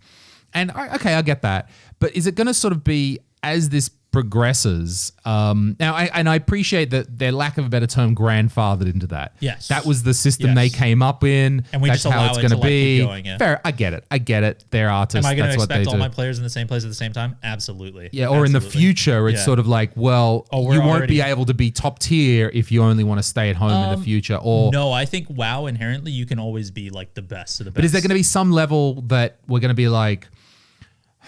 I don't know. Maybe. Well, there's a balance between, because if we can't get you over here, then we can't get that level of sponsor. We can't do that. Correct. So that's the business end of it. Right. Or maybe we can't pay you the certain amount if you don't come out. Also, like, so that's obviously a discussion too. Okay, you won't come to live events. You're not going to get paid as much as the guys who will show on camera. Sure. And some people, and I'm not even kidding, some people are like, you don't have to pay me at all if I can stay home. Like there's been conversations like that. Like, but you know, we pay everyone, and it's interesting to me that like,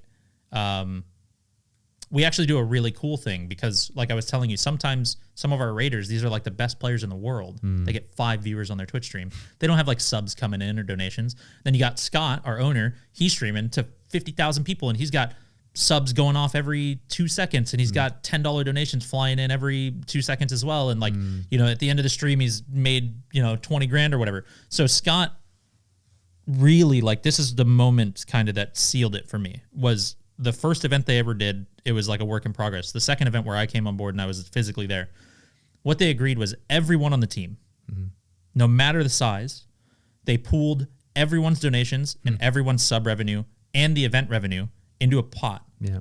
And they said, we're going to divvy this up equally to all the players. So even those guys with 5 viewers, it's a team game. Sure, they contributed just as much to make sure that thing got down first for us than anybody else.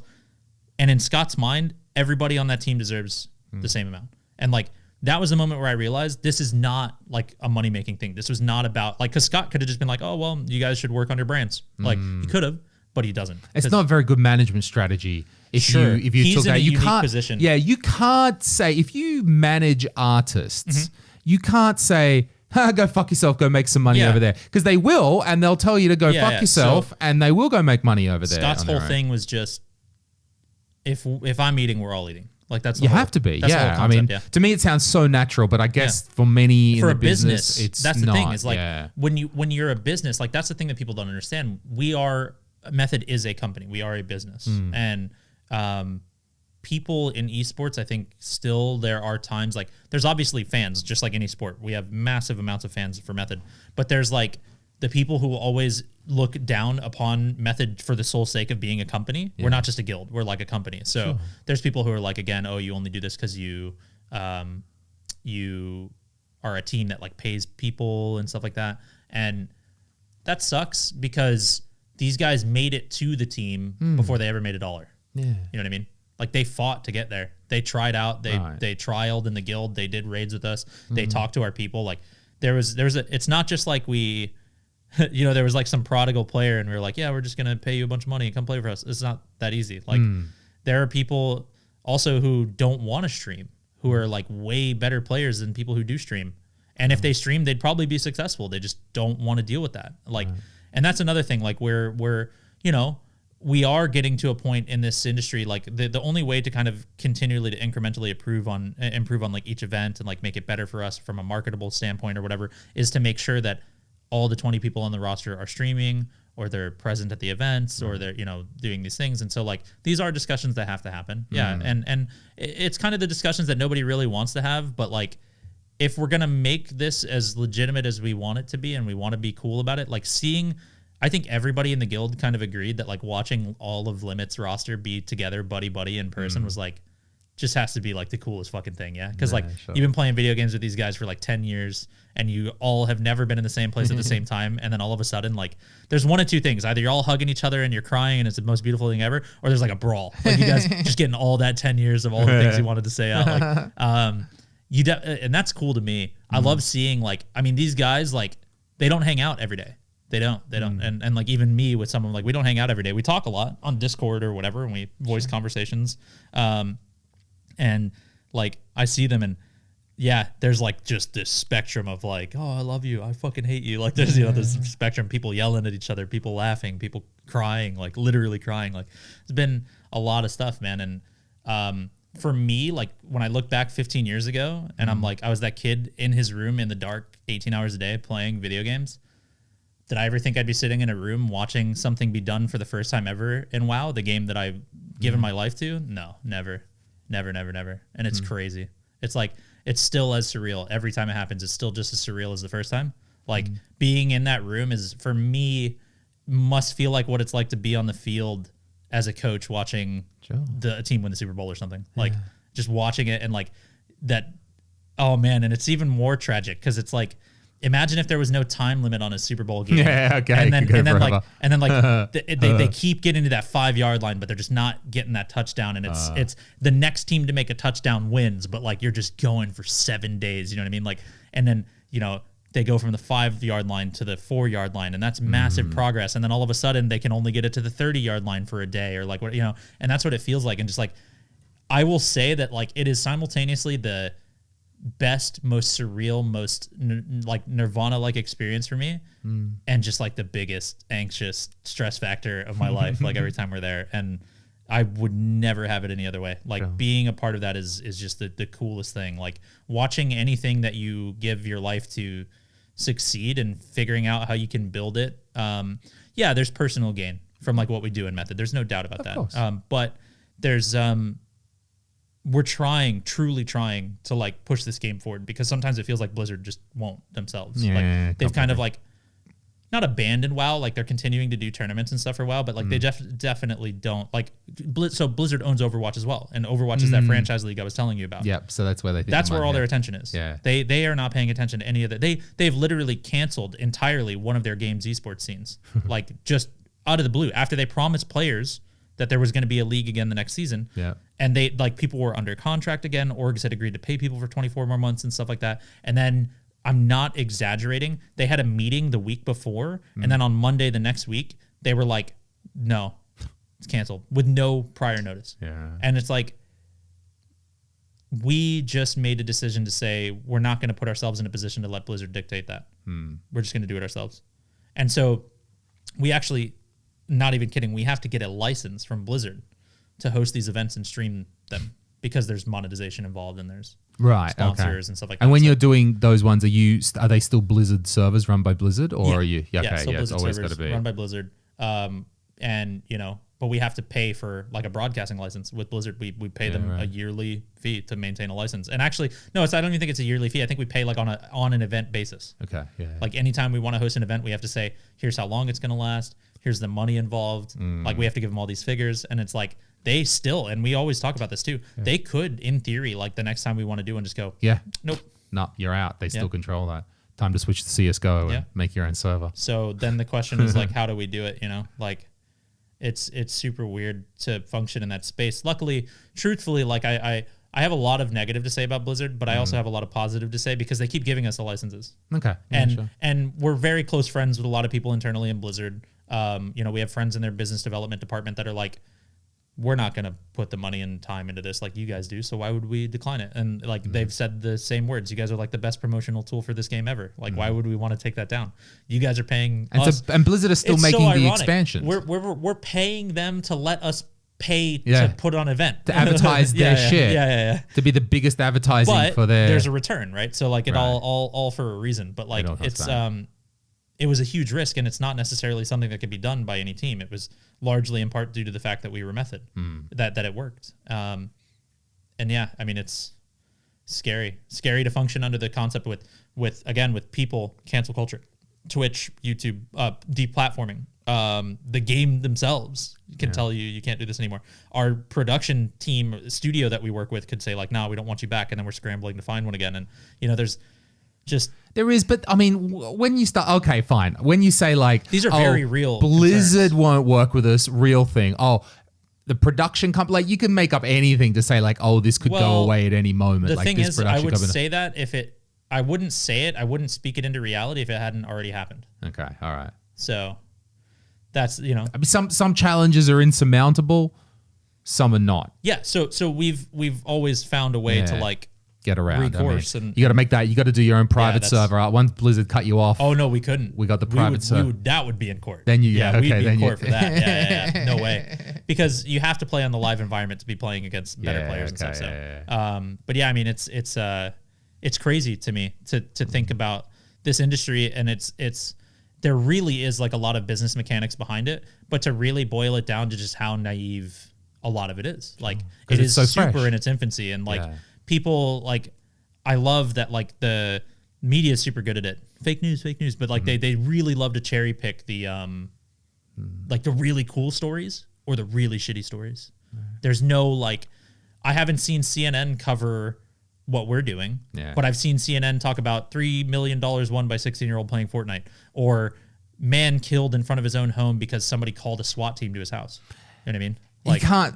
But what I'm saying is, they only. I mean, that is news inherently, but they only like to report on the. Sure, and the again, I'll bring it back to that individuality. For lack of a better term, the fault, is yours. True. For expecting them to do something, but the beast will do what the beast does. It's about like the media, Blizzard themselves. Okay. Like again, we pay. Can't say specifics. We pay a lot of money to play their game, and like we're lucky if they tweet our names out like once a year. But they're a business, but it sucks, right? It sucks. Yeah. So I mean, they put a return on investment. They coded that game. They put all that effort into making that game. We have definitely covered that every broadcast too. Like we would not be doing this if it wasn't for the fact they made the game. Sure, like, and so we owe that to them. But at the same time, it's like the whole thing of like, have you ever heard the saying that a king never forgets the soldiers that fought to get him there? Okay, sure. That's how I feel a lot. Yeah. Right. Like, so there is that. I mean, there's give and take, right? Yeah. So that's all. It's a lot of give, I guess, is like the esports industry right now. A lot of give, and we've just clocked over 3 hours, really? So we might wrap. I felt like that was like an hour. Yeah, no, that's 3 hours, bro. And Ari, Matti, and Mikael are coming in soon with Kusi Soyad, so I probably gotta clean this one out. Yeah, but this was great. This went so like easily. We've even just like scratched the surface. I feel like we can keep talking. We've got to come back and have another talk. You've showed me that I've got to go away and learn a lot more about esports. Now I think I got the primer. That's a good description. I got the primer today. Yeah. Now I get the general overview and the lay of the land a bit. Real deep. And there's way more to find out. Yeah, definitely. But because Jack, I didn't even give you the introduction at the beginning. I'll write some text. I'll do another one. Yeah. I don't know. You can splice it in early if you want. We can just do that now, and you can. No. We don't have to splice it in. No. I don't do any editing bullshit, fancy stuff. You do the camera transitions though. I like that, where it goes to me. And Oh then to yeah, you, and then to that me, we won't have that because that I can't find an automatic tool to do that. How did you do it for the Sten one that you did? That's just split screen. Oh yeah, it was split. So screen. it's just Yeah, one-on-one. But we'll even then, have I realized I've put you out of focus here. So I was actually thinking I might do myself picture-in-picture on this one, like because I don't, I didn't find a tool that could automatically go from camera to camera. That's only you have to watch it and go like this camera, that camera, this camera, that camera. you can actually do it, and I can teach you how to do it because I've done this before on a broadcast. You can do it based on who's talking in their microphone. Yeah, okay, there is that. Yeah. But I didn't record this multi-track. So it's fine. Do it It's later. all right. Yeah. But again, I would love to talk about this more at some point. for these podcasts, I think I try not to overproduce them, get them out there, do more. But I know like I what said, you the mean. grassroots, man. It's I all good, appreciate bro. you having me on. I appreciate you bringing me out. Thanks, man. It was a great talk. It was real nice. Keep getting awesome guests. You talk to a lot of cool people. Thanks, I'm bro. not one of them, but like, you talk to a lot of cool It's people. all good. All right. All right, brother. Thanks, everybody. Thank you.